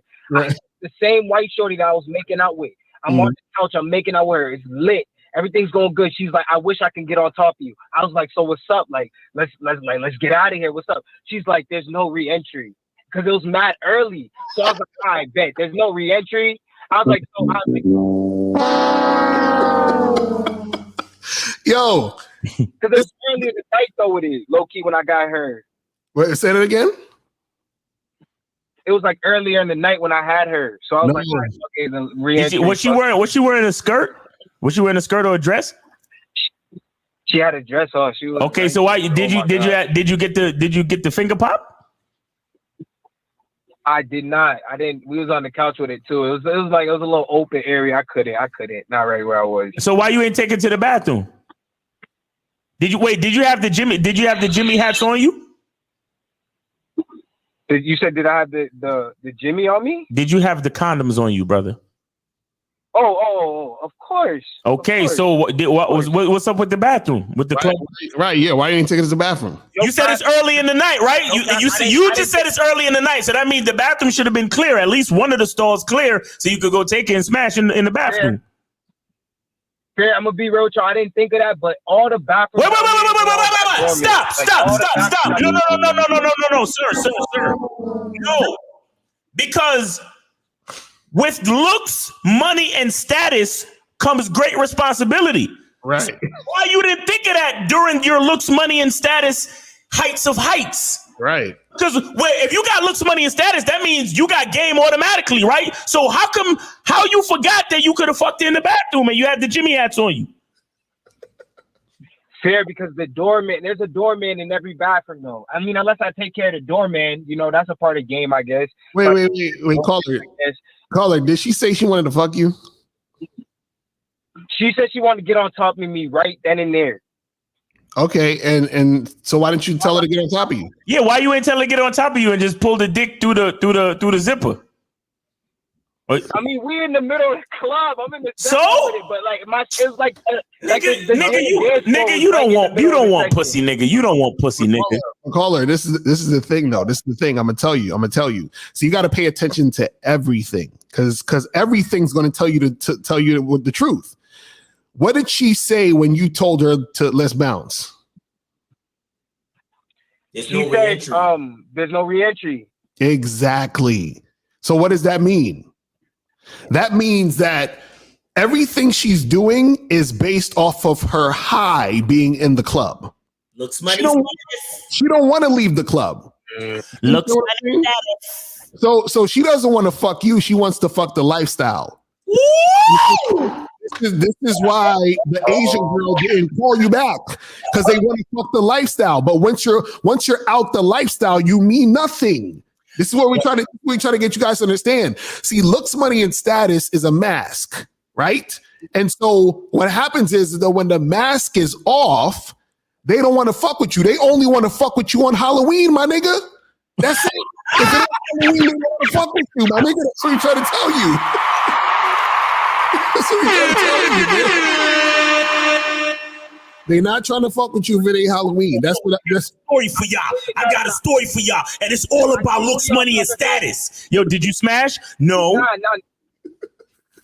Nah, but Pete. The way I see it, like Pete. I see what y'all saying. Y'all talking facts. But Pete, I've never had a situation in the clubs. You know, I've always got shorties off here. Like back in the day. Dude, shut the fuck up. Shut the fuck up. Shut up. I got a question for you. Simple question. The exact situation that you were in the club, as far as having the section and the bottles and the this and the that. Have you ever done that in the club before? Once or twice back in the day. See, I'm 24. I've been in the club. No, sir. The exact same situation that you had where you had the whole section blocked off and everything like that. Have you done that before to that level explicitly? Yes, before I had game. Yes, before I learned the game. Okay, so it never happened before? Yeah, one time. Like I've been in, but there's none. I didn't make out with none of the shorties. Nah, I didn't make out with no shorties. I didn't call them to because it wasn't my section and it was filled up. Wait, what? Like it was like a filled up section when I went. It was filled up and it wasn't. So that's what I was, bro. No. Stop. Stop. I didn't ask you. See, this is why niggas y'all disconnect all the fucking time because y'all want to lie to yourselves. I asked you if you did the same shit on the same level before. Now all of a sudden, yeah, I did it before, but it wasn't my section. So that means you didn't do the same exact thing as you did the other night. Right. So this is the first time you ever done that. Make out with the shorties? No. You're not listening. You said you was in VIP sections before back in the day, but it wasn't your section. Oh yeah, true. So, caller, this is what I'm trying to explain to you. With both these particular women, right? The women were high in the moment. This is something you guys have to understand. I'm gonna have to do a whole video on this shit. Is that women will act a certain way because they're very caught up in the moment. Yes. And once the moment has passed, it's a wrap. And this is why the girl said, well, there's no re-entry. Because what happened is that she basically chose the club over your dick. Woo! You see what I'm saying? That's what happens, bro. Look, you have to understand, it was the looks, money, and status that had her hot. Right. You could have been any nigga with his boy for his birthday in the section. Right. You could have been anybody, bro. Let me tell you guys something. Remember, I was on I Love New York on VH1. This was back in 2007. Right. I remember I went to a club. I remember you from there. Yeah, right. Remember that shit. So I went to this club. It was me and two of the guys from the show, right? So we went to the club and they told us, yeah, yo, come down. We got you. We got bottles, whatever. So we go to the club. They got us in the VIP section. It's me, two guys from the show, and like 30 chicks. Right. So, nigga, I'm up there grabbing ass, kissing chicks and all that other shit all night. Right. Wait, so, LaCarlia was grabbing pussy like Trump? Exactly. So soon as the night was over, and we had bottles in there, chicks drinking, we partying up. Soon as the night was over and everybody was leaving and shit, right? I'm chilling with the two dudes or whatever, and we talking to some of these girls, but then after we got outside, they weren't as, friendly and as on top of us than when they was in the club. So what you have to understand is that part of the hype is being seen in the situation. That's the high. It's just like when you ever see two girls dance on the dance floor and they know everybody's looking at them, so they start being all, they start popping they butt more and they looking and they trying to be sexy for everybody. Women want to be seen in those situations. So, and that's why the girl said there's no re-entry, because she had to be in the place. Because that was the most important part. You were basically a prop. Do you understand what I'm saying? This is what you gotta understand, bro. All this girl was saying to you is that I've always wanted to fuck a nigga in VIP. Right. in the club when it's lit. It don't matter the nigga. Mm-hmm. She was just feeling that feeling, bro. It wasn't about you. That's why we try to tell y'all that it's not about, the game is not about looks, money, and status, because when it's when it's any of those things, understand that the woman is feeling any of those things more than they feeling actually you. Exactly. And that's why you don't get no callbacks. Because if that chick was feeling you, if she was feeling you and you was like, yo, let's get out of here, she would have been like, yeah, let's go. Because I just want you so fucking bad. Exactly. Fair, but peep this, right? Why is he still the trying to Asian prove shorty, right? That the Asian shorty that ended up calling me when my boy got sick, though. If my boy wasn't sick, I would have fucked the Asian shorty. That only happened with the white shorty. No, caller, listen. You're totally, bro, there's nothing wrong with that. But we're trying to explain to you that her calling you was based on what she was feeling for that particular span of time, which included you being in the section with your boy. Because the section was just, how many niggas was in the section? There was only 3 of us. Exactly. Because let me tell you, you notice how when I asked you if you did that before, and you was like, yeah, I've been in VIPs back in the day, but what did you say? You said it wasn't my section. You think the bitches don't know who fronting the money for the section and who's the closest nigga to the nigga that fronted the money for the section? Exactly. And the fact that it's only 3 of y'all, they know, okay, well, it is this nigga's birthday, and then his homeboys is fronting the money for the section for his birthday or whatever it is, or maybe they splitting it all 3 ways. But either way, we're in the club and we're lit, and they're dressed nice, and it's his birthday, and the music is playing, and we're in a VIP section, and all the other bitches is looking at us. Exactly. That was really making them hot. It's not you. It's the fact that all the other bitches is staring at them in the VIP section. Exactly. Right? All the other bitches and the beta male niggas that's waiting for choosing signals is staring at these hoes. And so they want to make the most of the situation, and that high level of self-esteem, that euphoria. That's like a bitch getting a million fucking DMs and messages all at once, and her phone is blinging off the whole crazy, and she's just like, attention, Right. oh, attention. And then because of all the attention, it makes her pussy wet, and then she says to you, I want to have intercourse with you. Yeah, intercourse with you. Now, if you were to turn on all the lights in the club and stop the music, that bitch would push you off of her so fucking fast. Exactly. You'll be like, ew, nigga, get away from me. And you'll be looking at her like, but my tongue was just down your throat, though. But it ain't like that no more. They already turned the lights on in the club. Ew, where the music at? Ooh, don't touch me. That's a fact. But my thing is like, shut the fuck up. No. He said, wait, you say your thing is what? Because he still don't get it. What's your thing? What you talking about? I'm gonna hold on to this idea though, man. I get it because y'all talking straight fire. But what I'm saying here is y'all talking straight fire. But my thing is, for a shorty to want that type of attention, to make out with you in the club, to do all this and not hit you back, what the fuck is that? What the fuck is, like, what's the real lead? What's really going on? But caller, do you understand? This is what you're not getting. You think it's about you. Do you understand that? That's what confuses y'all motherfuckers when y'all talk about looks, money, and status. You think looks, money, and status is you. That's not you. That's the mask. You understand what I'm saying? That's the mask. She was excited to hang out with Superman. She don't want to hang out with Clark Kent, nigga. You're Clark Kent when the lights come on, bro. I'm trying to tell you. Clark Kent a day later. That night she was calling you, bro. She was calling you because if she was gonna fuck anybody, because listen, once y'all left the club, unless another dude like bought out that VIP section or whatever, and she was able to make a connection with them, she's thinking to herself, I don't want to try to fuck any of the niggas that wasn't in VIP. So since I already made a connection with that nigga that was in VIP, and it's still tonight, yeah, I could fuck him tonight.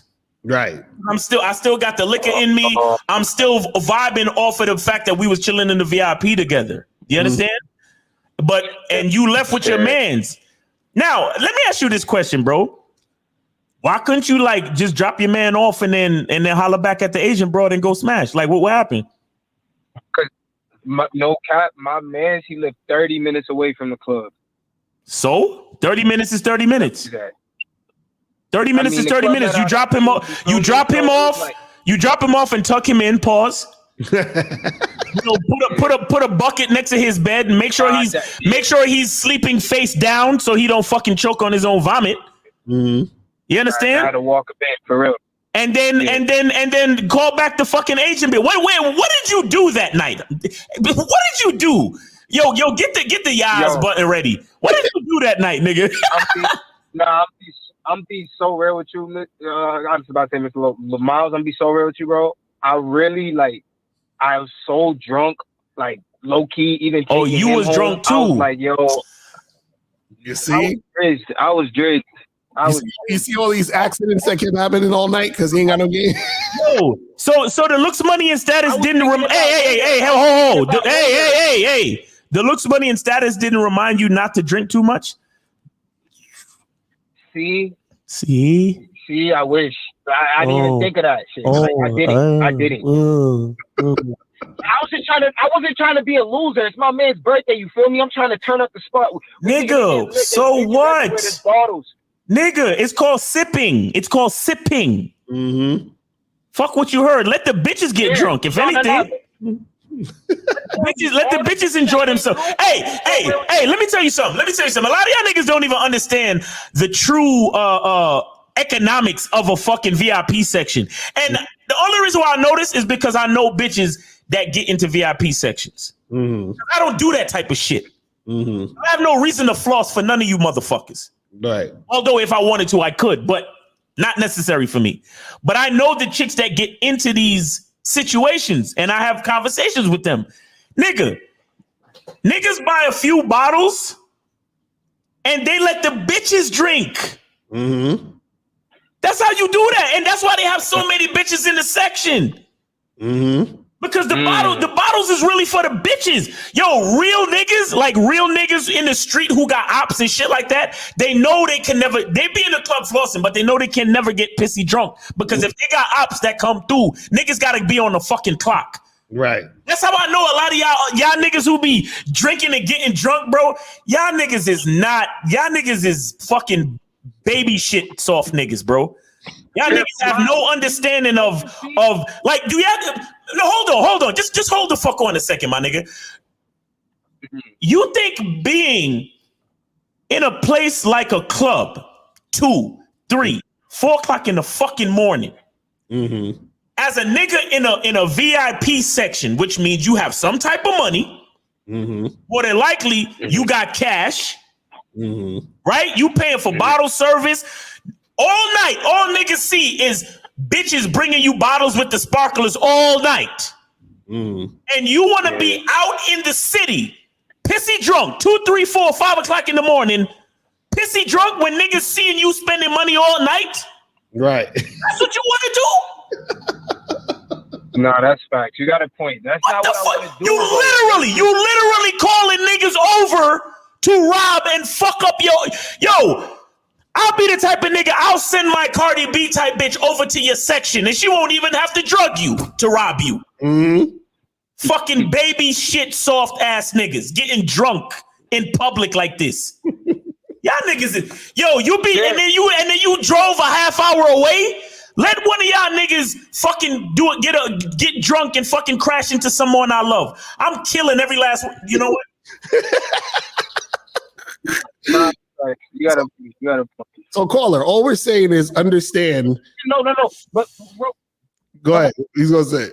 Literally telling them like, nah, I was denying shots. I was telling shorties, they're like, nah, I drink. I'm like, nah, cool it. I'm good. I don't need to drink. I gotta drive. I'm just, I'm watching it. But I did get a little too drunk. But to be honest, Miles, my question to Miles, when you are in the section, don't you see the attention come your way? Don't you see the more bitches on you? Don't you see that? Yeah, but I know why though. I know the truth behind why, so it doesn't matter to me. Bro, I got a cousin. He owns a club, bro. He owns a fucking club in Atlanta.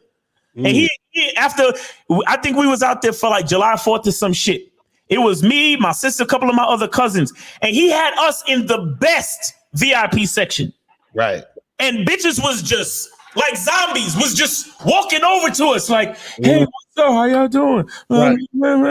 Fat ass, sexy ass bitches. Mm-hmm. But because I'm the type, I don't understand it, and I can't get y'all to be on the same like vibration or frequency as me. But it's like, because I live my life where everything has to be true.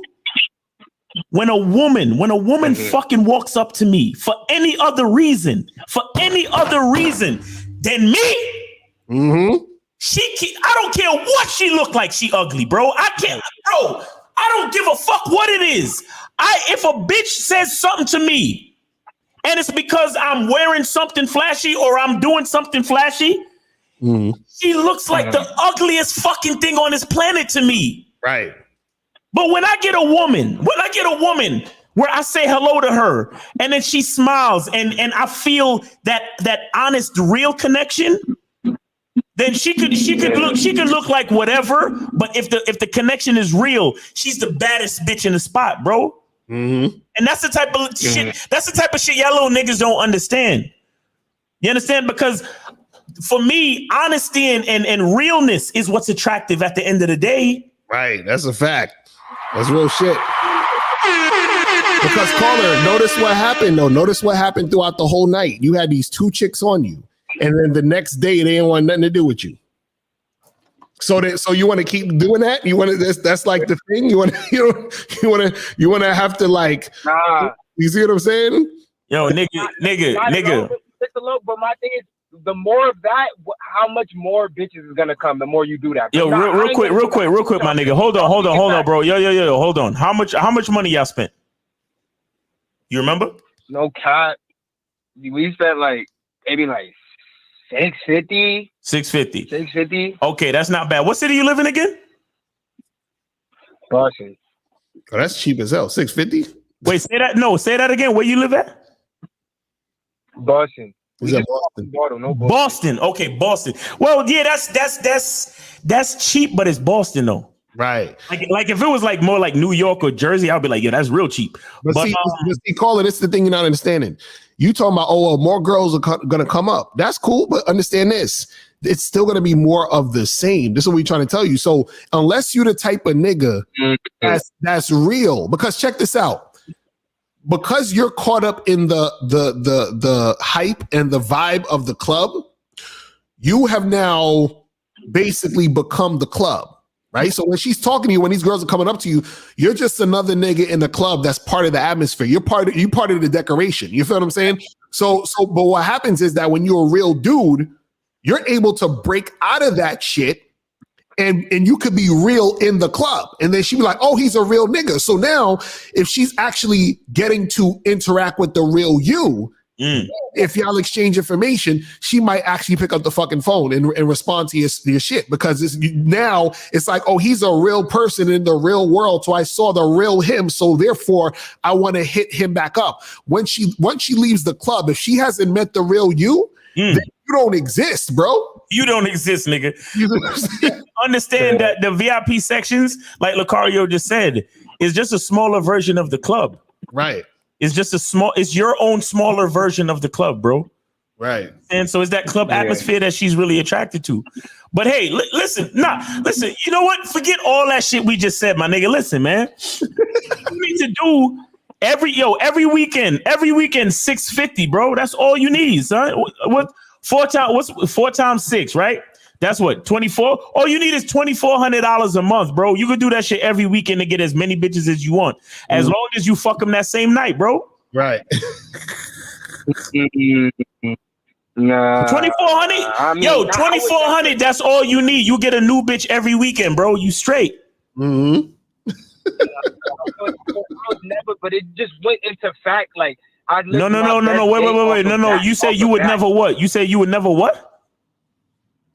No, I would never do that shit just to get bitches. You feel me? So why are you so impressed by the results you got? Just because you did that and got you. You did that and got bitches, and you called us up excited as fuck. And now when I explain it to you on the back end, when I explain it to you from the money back to the club, when I explain it to you in that order, no, I would never, bro. Mm-hmm. So what are you so excited about if you would never? I would never, and to get back to your question about what am I excited about, I wouldn't say I'm excited. I'm just like, it's just, I'm kind of in awe that having the money and the looks I've always had, and then having the money at that point to the bitches and having the status had bitches come to me. That never happened to me before in that point. Right. You feel me? So it had me thinking. That's what I'm saying. You keep confusing. You keep saying they're coming to you. Yeah, they're not coming to you, bro. They coming to your section. They coming to your smaller version of the club, bro. They're coming to the free bottles. They're coming to the free bottles, free alcohol, and free bottles, free alcohol, and free centralized attention. Mm-hmm. Why do you think the VIP sections are situated where they're situated? So everybody in the club could see you. Mm-hmm. You understand that? They're centrally. Don't you see what a VIP sections are? They're usually elevated, maybe like maybe a step or two higher than the regular dance floor, and they're at the corners and in the middle of everything. Right. Yes or no, nigga? Yeah. Y'all niggas, like, it's simple little shit. Y'all niggas don't even see. Like, a lot of y'all niggas don't even know that in Vegas they put the winningest slot machines in strategic corners of the fucking casino. Right. So whenever the slot machine hits the jackpot, or if somebody gets some money out the slot machine, everyone can see it. Mm-hmm. Yo, did you guys know? Let me tell y'all one more thing I'm gonna tell you as an example. And this is just regular strategic game shit that none of y'all niggas even know goes into this type of thought. Mm-hmm. This is what I used to do when I was in corporate America. I was what they called a computer-aided drafter. I used to work for a company that designed the layout of convenience stores. You know, when you driving on a highway and you see like a 7-Eleven or any one of them truck stops, whatever, right? Right. They literally say that the most money-making object in the convenience store layout is the drinks. Mm-hmm. All of the drinks, the refrigerators, the coffee machine, and the soda fountain are strategically situated, so it is the first thing in the line of sight from the doorway. They used to literally show me the fucking blueprints and the fucking like here's the door. And they used to be like, Miles, when you place all the equipment, make sure you put the soda machine here in eye line sight of the fucking doorway, because the drinks is where we make our most money. Exactly. This is the simple shit in game that we try to teach you guys, and why all of this shit is so important. Why you have to move strategically in everything, because the powers that be are moving strategically around you, and you don't even see it. Exactly right. You talking about, I couldn't realize how come so many bitches was coming at me. They coming at you because they put you in a place to be seen. Mm-hmm. Exactly. And they come to you because they see you. Right. Why the fuck you think they put the fucking sparklers on the bottle when the bitch come through to do bottle service? Come on, man. Right. Exactly. It's all a show. Mm-hmm. It's a show. Mm-hmm. And once the lights come up and the fucking curtain comes down, it's a wrap. So that's why remember, this is what we're trying to say. She wasn't into you. She was into the club, the lifestyle, the VIP section. You were inconsequential. You were just a fucking extra in the fucking movie, bro. This is what we're trying to tell you, man.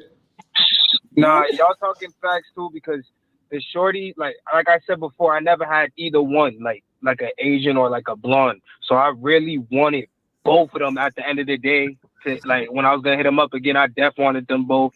So that y'all talking facts basically. Nah, y'all appreciate he was hype. Hey, man, we appreciate you for calling in, though, man. We appreciate it, man, and because we know you ain't the only one that think like you think. You understand? Right. Nah, real talk. I appreciate y'all too. And one last thing, like I know there's probably mad millions dudes hating in the comment shop, probably 40-year-old virgins. I'm 24 and I don't even know my body count. But all right, bro, that's all. Y'all be easy. All right, man, you be safe, bro.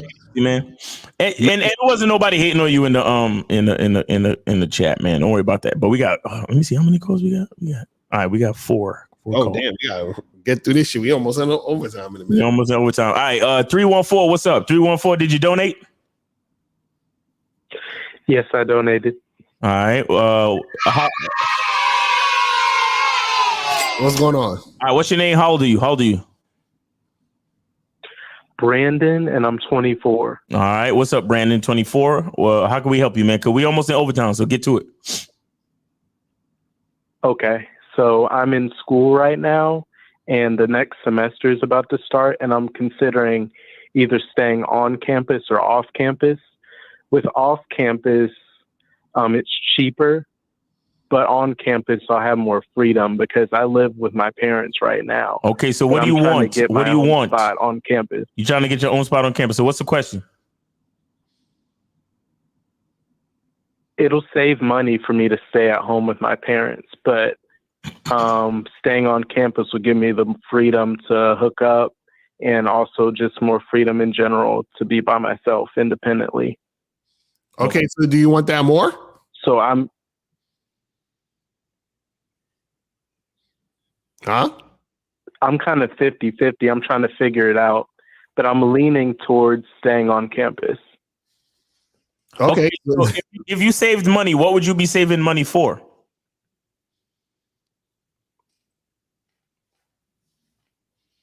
I know it would cost about $5,000 to stay on campus. Okay, caller. Listen. I need you to just answer my question, bro. If you know that if the main benefit of you staying home would be to save money, right? The question is, what is the purpose of saving that money? Is there something that you're going to be doing with that money?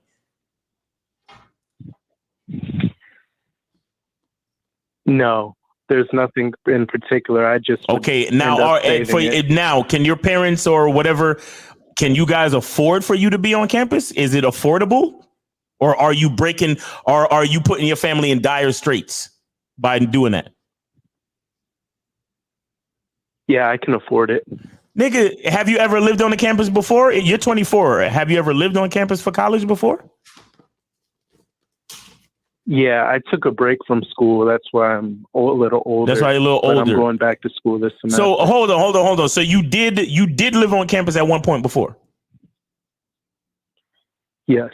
Okay, what was that experience like? It was good. It was good. Did you get to hook up and all the shit you want to do? Yes. Okay. The only thing I would say to you is based on your age, I would, like me personally, just because you 24, bro. I would actually really consider saving the money so I could actually get my own place. You understand? At this point, you're kind of reliving your childhood type of shit. Like you're trying to get the immature type of experience, but you're 24 already. Where are you at in your degree? How many semesters you got left to get a degree? I got 2 years left. Oh, Jesus Christ. What the fuck? What kind of degree you trying to get? Teaching degree in history. You are trying to become a history teacher in 2023? Yes. That's my passion. That's your passion. Okay, no problem.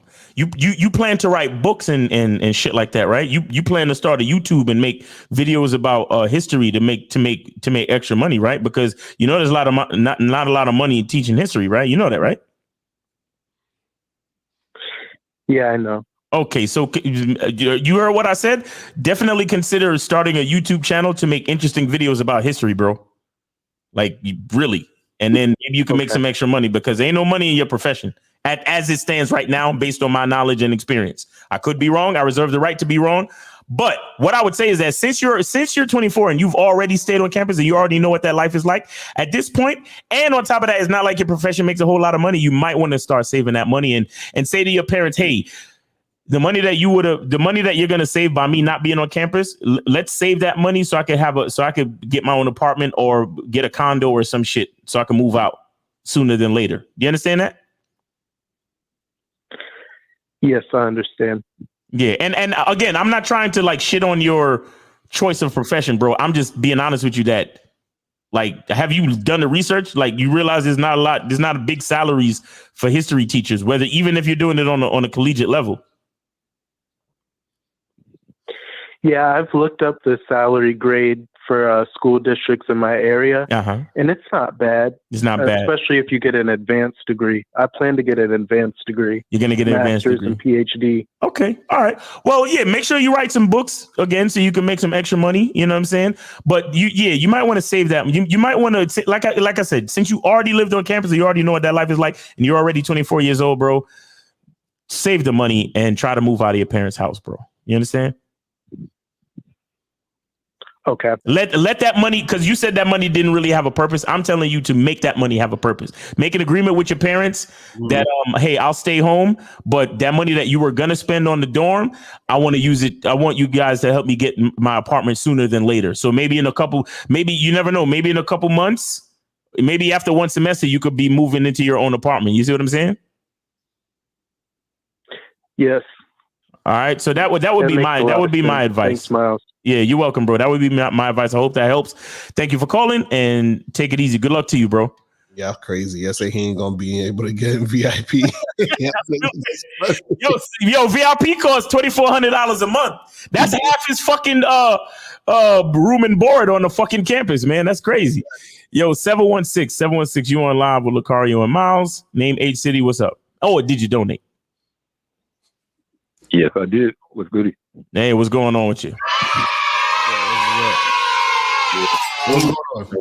Age, what's up? How old are you? You gotta let us know how old you are, man.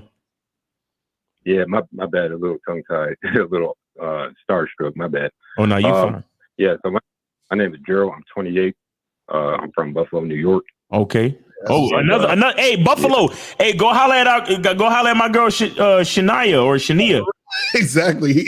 She needs some dick, bro. Like she needs some dick bad, bro. You need to go holler at my homegirl, man. It's a gift. Yeah. But what's going on with you, bro? I think that.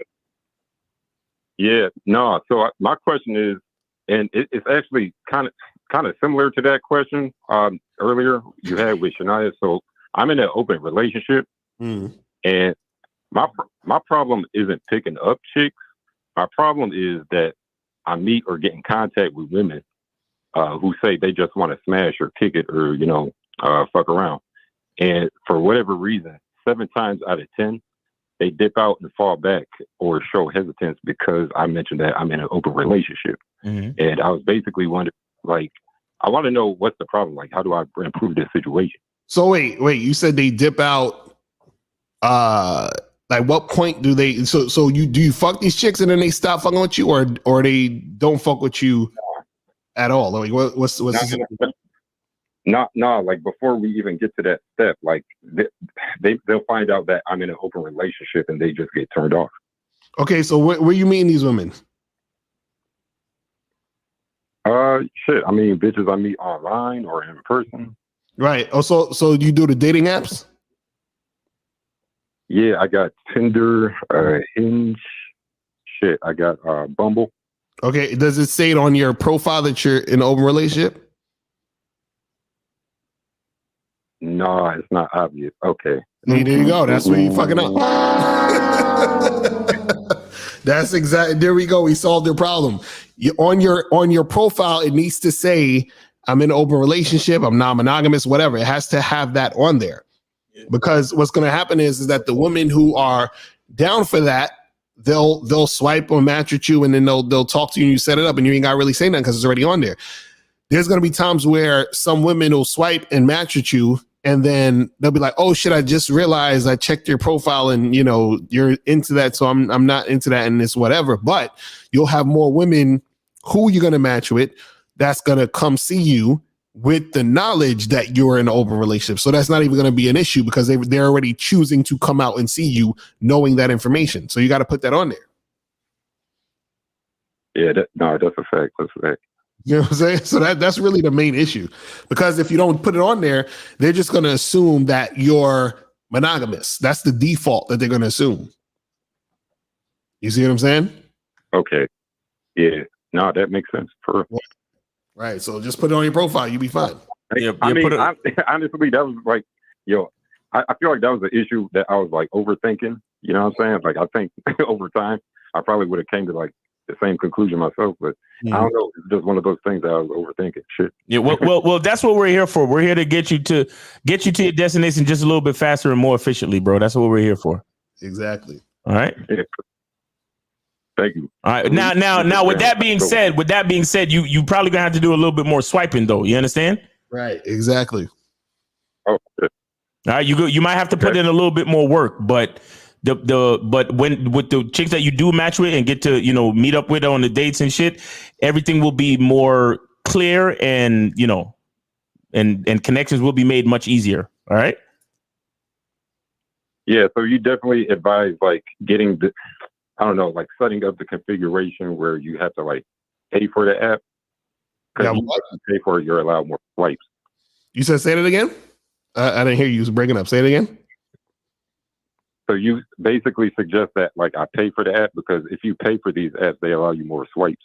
Yeah, like, well, I would say you don't have to pay for all of them. The Tinder, definitely you should get the gold because then you have more swipes. Because then if you don't, you're gonna have to wait for like fucking 12 hours to swipe again. You feel what I'm saying? But yeah, I would say definitely get the Tinder gold one so you have unlimited swipes. You see what I'm saying? Okay, got you. Yeah. All right. That's right. All right. Thank you. I appreciate you. All right, brother. Appreciate you, man. Easy. All right, take it easy. All right, we got 941. 941, you're on live with Lucario and Miles. Name, age, city. Did you donate? Donated. Donated. What's up? Yeah. 28, Port Charlotte, Florida. Just got hit by that Hurricane Ian. Oh man, you doing all right, bro? You good? Yeah, we straight. You straight? All right. Appreciate it. Yeah, man. All right, so what's on your mind, bro? Yeah, man, I was listening earlier, man. I was listening to the homie who was just talking about the little club situation. Yeah. And you know what the problem is? I feel like what the problem is, a lot of dudes, they ain't putting themselves really out there like that for experience to happen for them to feel comfortable when they have shorties walk up to them or press them and being able to judge the situation, whether shorty pressing them for, their clout, you know what I mean, or taking their drinks, their money, whatever. You know what I'm saying? I feel like, I was just out over the weekend and yeah, my brother, he a rapper, whatever. We had a little show and, I was spending some money on the strippers, whatever. It was a show at the strip club, whatever. But like when the strippers was all up on me, like I was just like sticking and moving and, getting away from them. And, they trying to figure out like why this cat like trying to get away from me and whatnot. And the whole time they were just following me around the club. Yeah, my niggas was throwing money too, but just the way I was moving, you know what I'm saying? Like I was used to it. So I feel like, and I be doing that just to experiment. Like, why would I want to spend money and then run away from some females? Nah, it's not because I want to do it. It's because, I'm just, trying to stay abundant and, just trying to experiment. Like, let me see, how they move if I like take a risk and don't press them after, you know what I mean? Looking like I'm just a money spender or some shit like that. So, you got to experiment a little bit more. But anyway, I do got a question. I got a question kind of for Lucario because I feel like me and Lucario kind of got like the same game. Like, I'm so like I'm the type of dude that at this point I done took so many risks and okay that worked. So I'll say something wild to a chick or I'll walk up to a chick, whatever. I get that, but sometimes when after you like get to the chick, like, what's a good way to escalate? You know what I mean? Like in like fast situations. I'm talking about kind of like mode 1. You know what I'm saying? Shout out to ARC. Or like conversations go a little dull. You know what I'm saying? I think Miles, you can answer that too, because I know you're intellectual. You know what I'm saying? Like, like what's a good way? Like when you're in certain settings, because I don't want to ask like where you from if I'm in the club. Cause I already go to the clubs, but that just happened. You know what I mean? The weekend because as I'm moving around the club, I'm still talking to other shorts. This is the thing. Is that so? This is the thing. This is the thing. What it is that one of the things is you want to have an intention on what you want to do. Like you say, okay, I'm out here. I'm trying to, let's say, for example, I'm trying to pull some tonight, right? So then your conversation and your interactions have to be geared toward that. You feel what I mean? So a lot of times it's stalling because you have no plan. You have no point. There's no reason as to why you're talking except for just talking. You see what I'm saying? So if you was like, so what I'm saying is the intention of why you're doing what you're doing and the point of why you're doing what you're doing needs to be there before you even say anything in most cases. And then that's going to guide you to what you need to say. And therefore you won't be just sort of stuck on, oh, I don't know what to say next and I don't know what to do next, because you already have a point in what you're trying to do.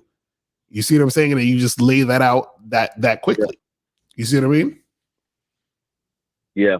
I was listening to I think an old show, and it was a couple of y'all. I think it was a gang, and y'all was talking about how y'all pull up to a bar, and if a chick talking real nice to you, y'all leave the bar within 5-10 minutes. Mm. And that was some superior game. I don't know, it just went over my head, I guess, until I heard it.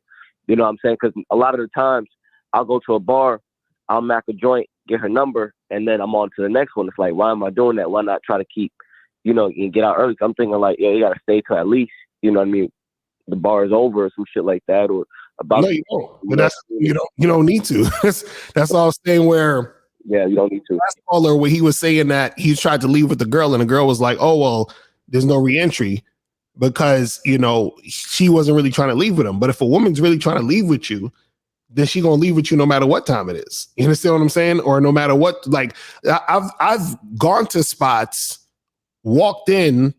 I saw the girl walk in right after me. We was only in the spot for 15 minutes and we left. You feel what I'm saying? So she just got there with me. But the thing is that they'll do that if they actually are interested in you. But this is why we tell you guys to be authentic and be real, because then now they can actually see the real you to see if they're really into you. You see what I mean? And then if they are, that's when they're going to follow your lead. Right. All right, caller. Don't put up a front. One more question. All right, hurry up, man. We got a bunch of calls and we on overtime, so let's go. This one not a little explicit, but so like when we was leaving, so after the strip club went to the casino, made some money at the casino, we was leaving, and then there was these joints these two Spanish joints in the parking lot. It was me and two of my men, so it was three of us, and there was two Spanish joints in the parking lot. So they was coming out their car, whatever. I'm like, Chiquita, hola, whatever. You know what I'm saying?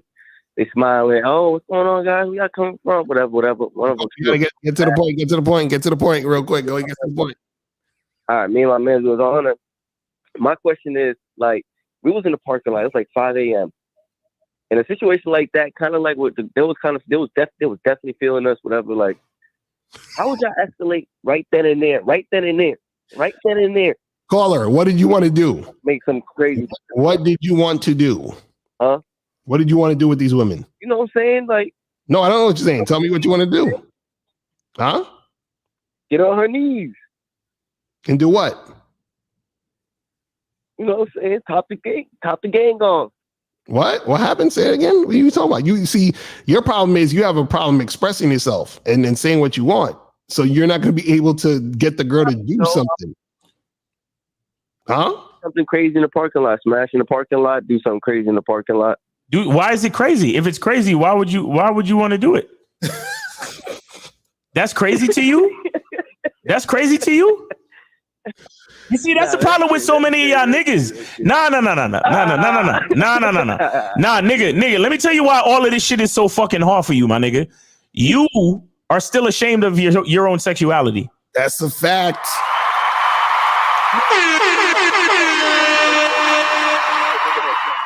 You said do something crazy.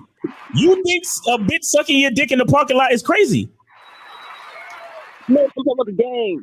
Play it. Let me tell you something, homie. Let me tell you something. I'm gonna whisper it for you, because niggas they always say I love to yell. Niggas who get their dick sucked in parking lots, don't think it's crazy. That's a fact.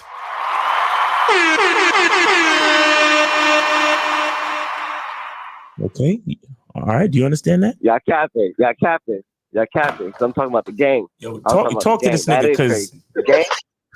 Caller, what are you talking about? The game where you can't even tell a chick what you want, bro?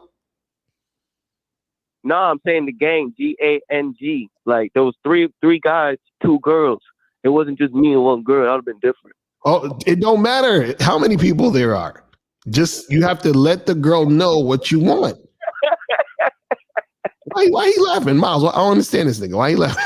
He's uncomfortable with his own sexuality, bro. That's why he's giggling like a schoolgirl. Oh my God. Shit is funny. I don't know what to tell him. Caller, have you ever got your dick sucked in the parking lot? Facts.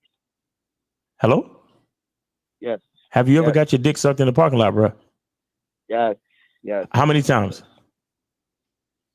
I don't know. Oh, so why is this still why is this still crazy to you then? Yeah, why is this such a big deal? No, it was just,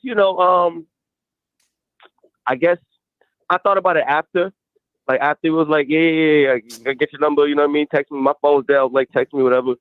You know what I'm saying? And it was good vibes. I'm just like, damn, how come I didn't escalate that? Like, you know what I'm saying? Did you go over to the girl and put your hand out and take her hand? Did you do anything like that? Did you create any kind of physical touch between you and the girl? No. Yeah, I kissed her on the cheek, grabbed her arm. Like I had, she gave me a hug, like she was all up on me. Yeah. Because I was like, I don't got no social media. Oh, she was all up on you. She was all up on you. All right. So here's what you do. No. I'm gonna answer your question so we can move on. If she's all up on you like that, while she's all up on you, whisper in her. Shout out to ARC once again.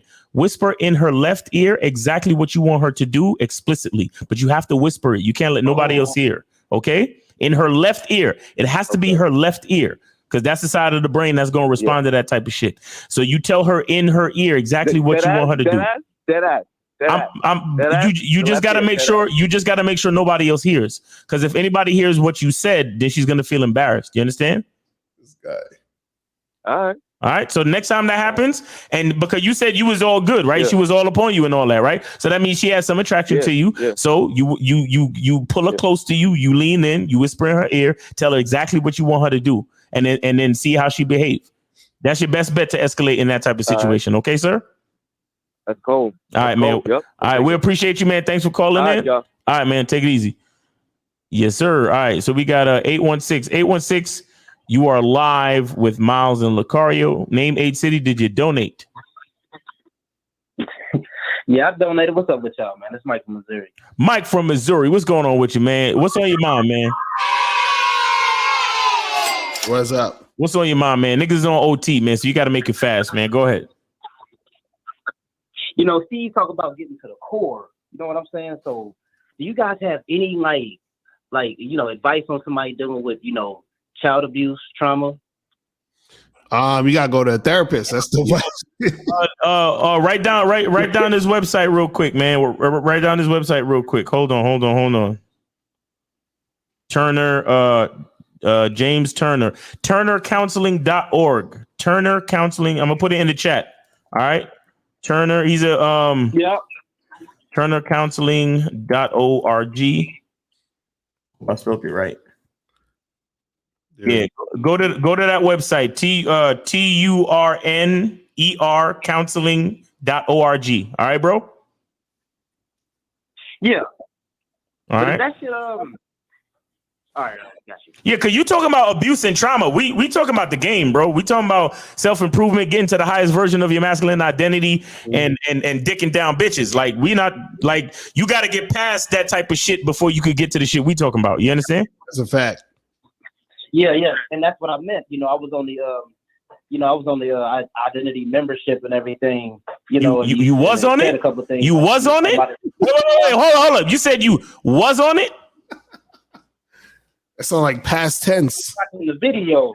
Wait, no, but are you still subscribed? Yeah. Oh, okay. All right, cool. I was about to hang up on your ass because we on overtime. We don't fuck with niggas who ain't subscribed on overtime. You feel me? Yeah. It's just a lot of. It's just, I grew up in a single mother household and everything, so I've been learning from you guys. So right. I noticing, I've been noticing the flaws in myself. Right. So that's why I asked you about the childhood trauma and everything. And the second thing is that the therapy shit is expensive as fuck. So it's like all I have is you guys. You know what I'm saying? Okay. Well, understand that we're not therapists though. So if you have real traumas that you need worked out, that you need to unpack and work out. then you gonna have to make that investment, bro. And I mean, I hate to say it, but if you have to get off the masculine identity membership and do some real therapy and then come back later, bro. Honestly. Because, I mean, I want to make the money. Don't get me wrong. I am running a business and I want to make the money, but I would rather you take the steps to get better, because the shit that I'm trying to tell you, again, you're not going to really be able to use it unless you're a healthy individual mentally and emotionally. You understand? See, but at the same time, though, like the stuff that y'all teaching, it's still getting me somewhere. Like, bro. My nigga, understand the shit that we teach is value on the shit that we teach is valuable, bro. We change lives every day, and I'm not saying that on some conceited shit. Like, I know we change lives every day because we hear it from dudes every day. You understand? But again, if you truly feel like there's something deeper, then you gotta go handle that, bro. You gotta go unpack that, and it's real. Right. Oh yeah, man. Keep doing what you're doing, man. Y'all deserve the right to be considered around this motherfucker. Doesn't believe that. Appreciate you, bro. Appreciate you. Appreciate you, man. So yeah, I know what's the problem. Yeah, man. All right, bro. But yeah, man, if we could, as long as it's helping, you can stay on the masculine identity membership. But if you ever feel like it's deeper, then take the steps to make that happen with some therapy. All right, bro. Yeah, it's worth. The masculine identity is worth it. So getting off of it is not. That's really not an option. That shit way cheaper than therapy, as far as I'm concerned. Facts. Yeah. I appreciate everything. All right, man. All right, we appreciate you too, bro. Yeah. All right, man. Take it easy. Yes, sir. All right, and then we got I think this is 50 Fitzwell. 50, what's going on with you, bro? Did you donate? I donate, man. I always donate something. Oh. That's what's up. Appreciate you, man. There was a little pause before you answered. I thought maybe you had fell asleep on the phone because you were old nigga. Oh, well, old is good. Old is relative. Look here. No, I'm playing with you, bro. I appreciate you. Shit. I know, man. Fuck y'all. Look. Look, this club shit, man. I remember I was listening to Grant Cardone one time, man, and he said he had a show. And this dude, he said, yeah, man, what you do last night? You kind of tired? He says, yeah, man, me and boys in the club. He said, yeah, but how much you spend in the club? Well, we dropped about $900. Grant Cardone said, so let me tell you. So he said, let me ask you something. You dropped 3% of your yearly salary in a fucking club that brought you nothing. Dang. He said, he said, so if you drop 3% of your money, how much money of mine you going to drop? Right. I was in the club with a couple of buddies of mine, a few of us, about 4 months ago. We went to this club. It was a big club. We had just sealed this deal and shit, so I hung out with them, and we was talking business. We created our own VIP section. We asked the guy to put us a couple of tables. We did some Flip Wilson shit. I don't know you guys know Flip Wilson. In the booth, in the back, in the corner, in the dark shit, right? And it was track lights. It was blue and red track lights. It was set up nice. And we were just not in a big section. But we were sitting there, 5 zaddy niggas, all right?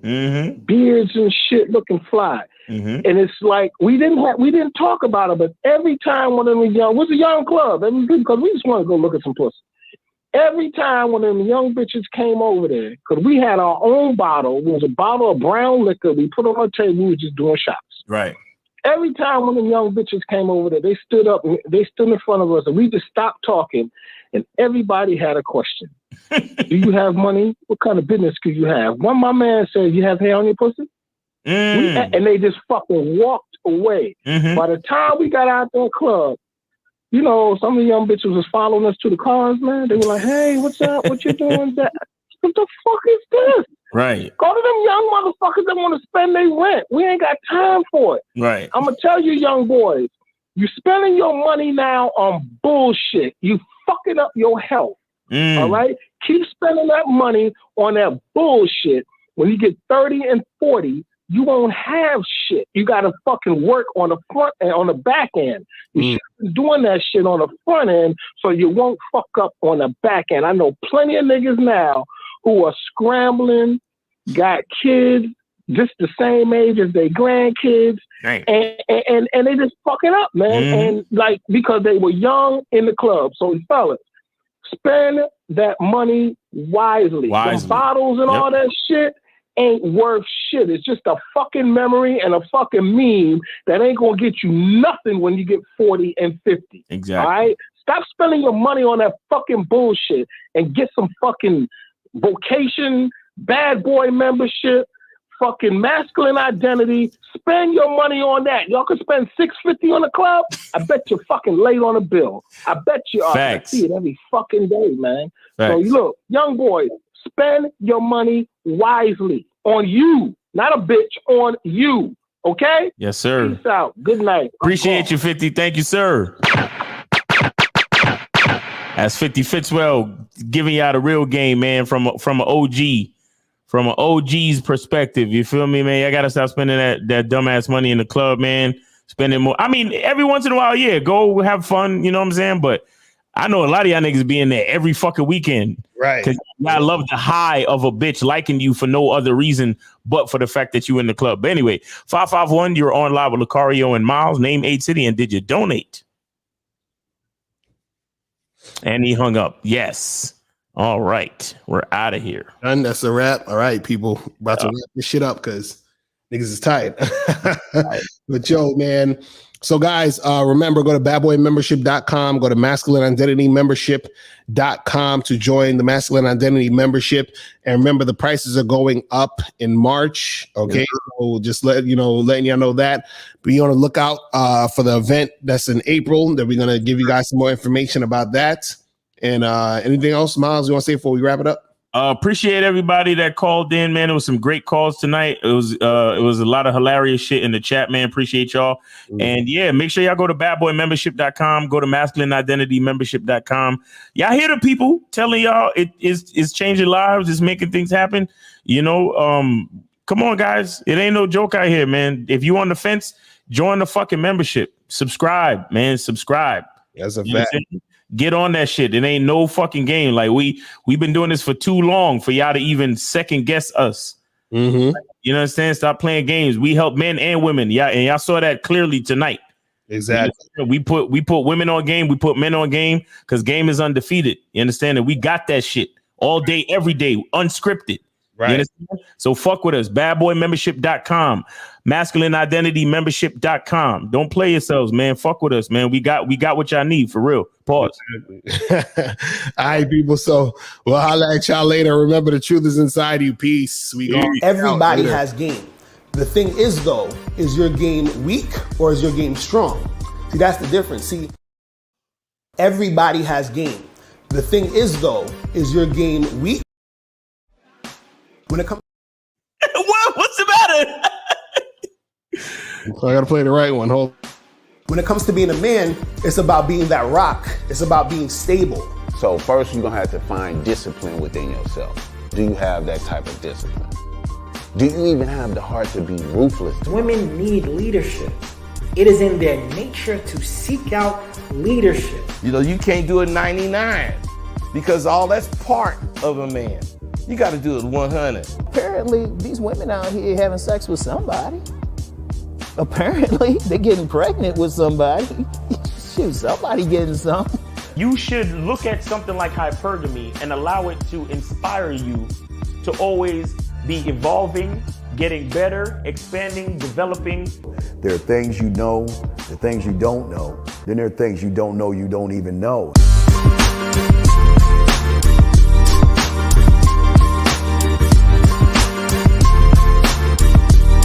There can be 10 of us in one room, and there's one question, and there's 10 correct answers, all different.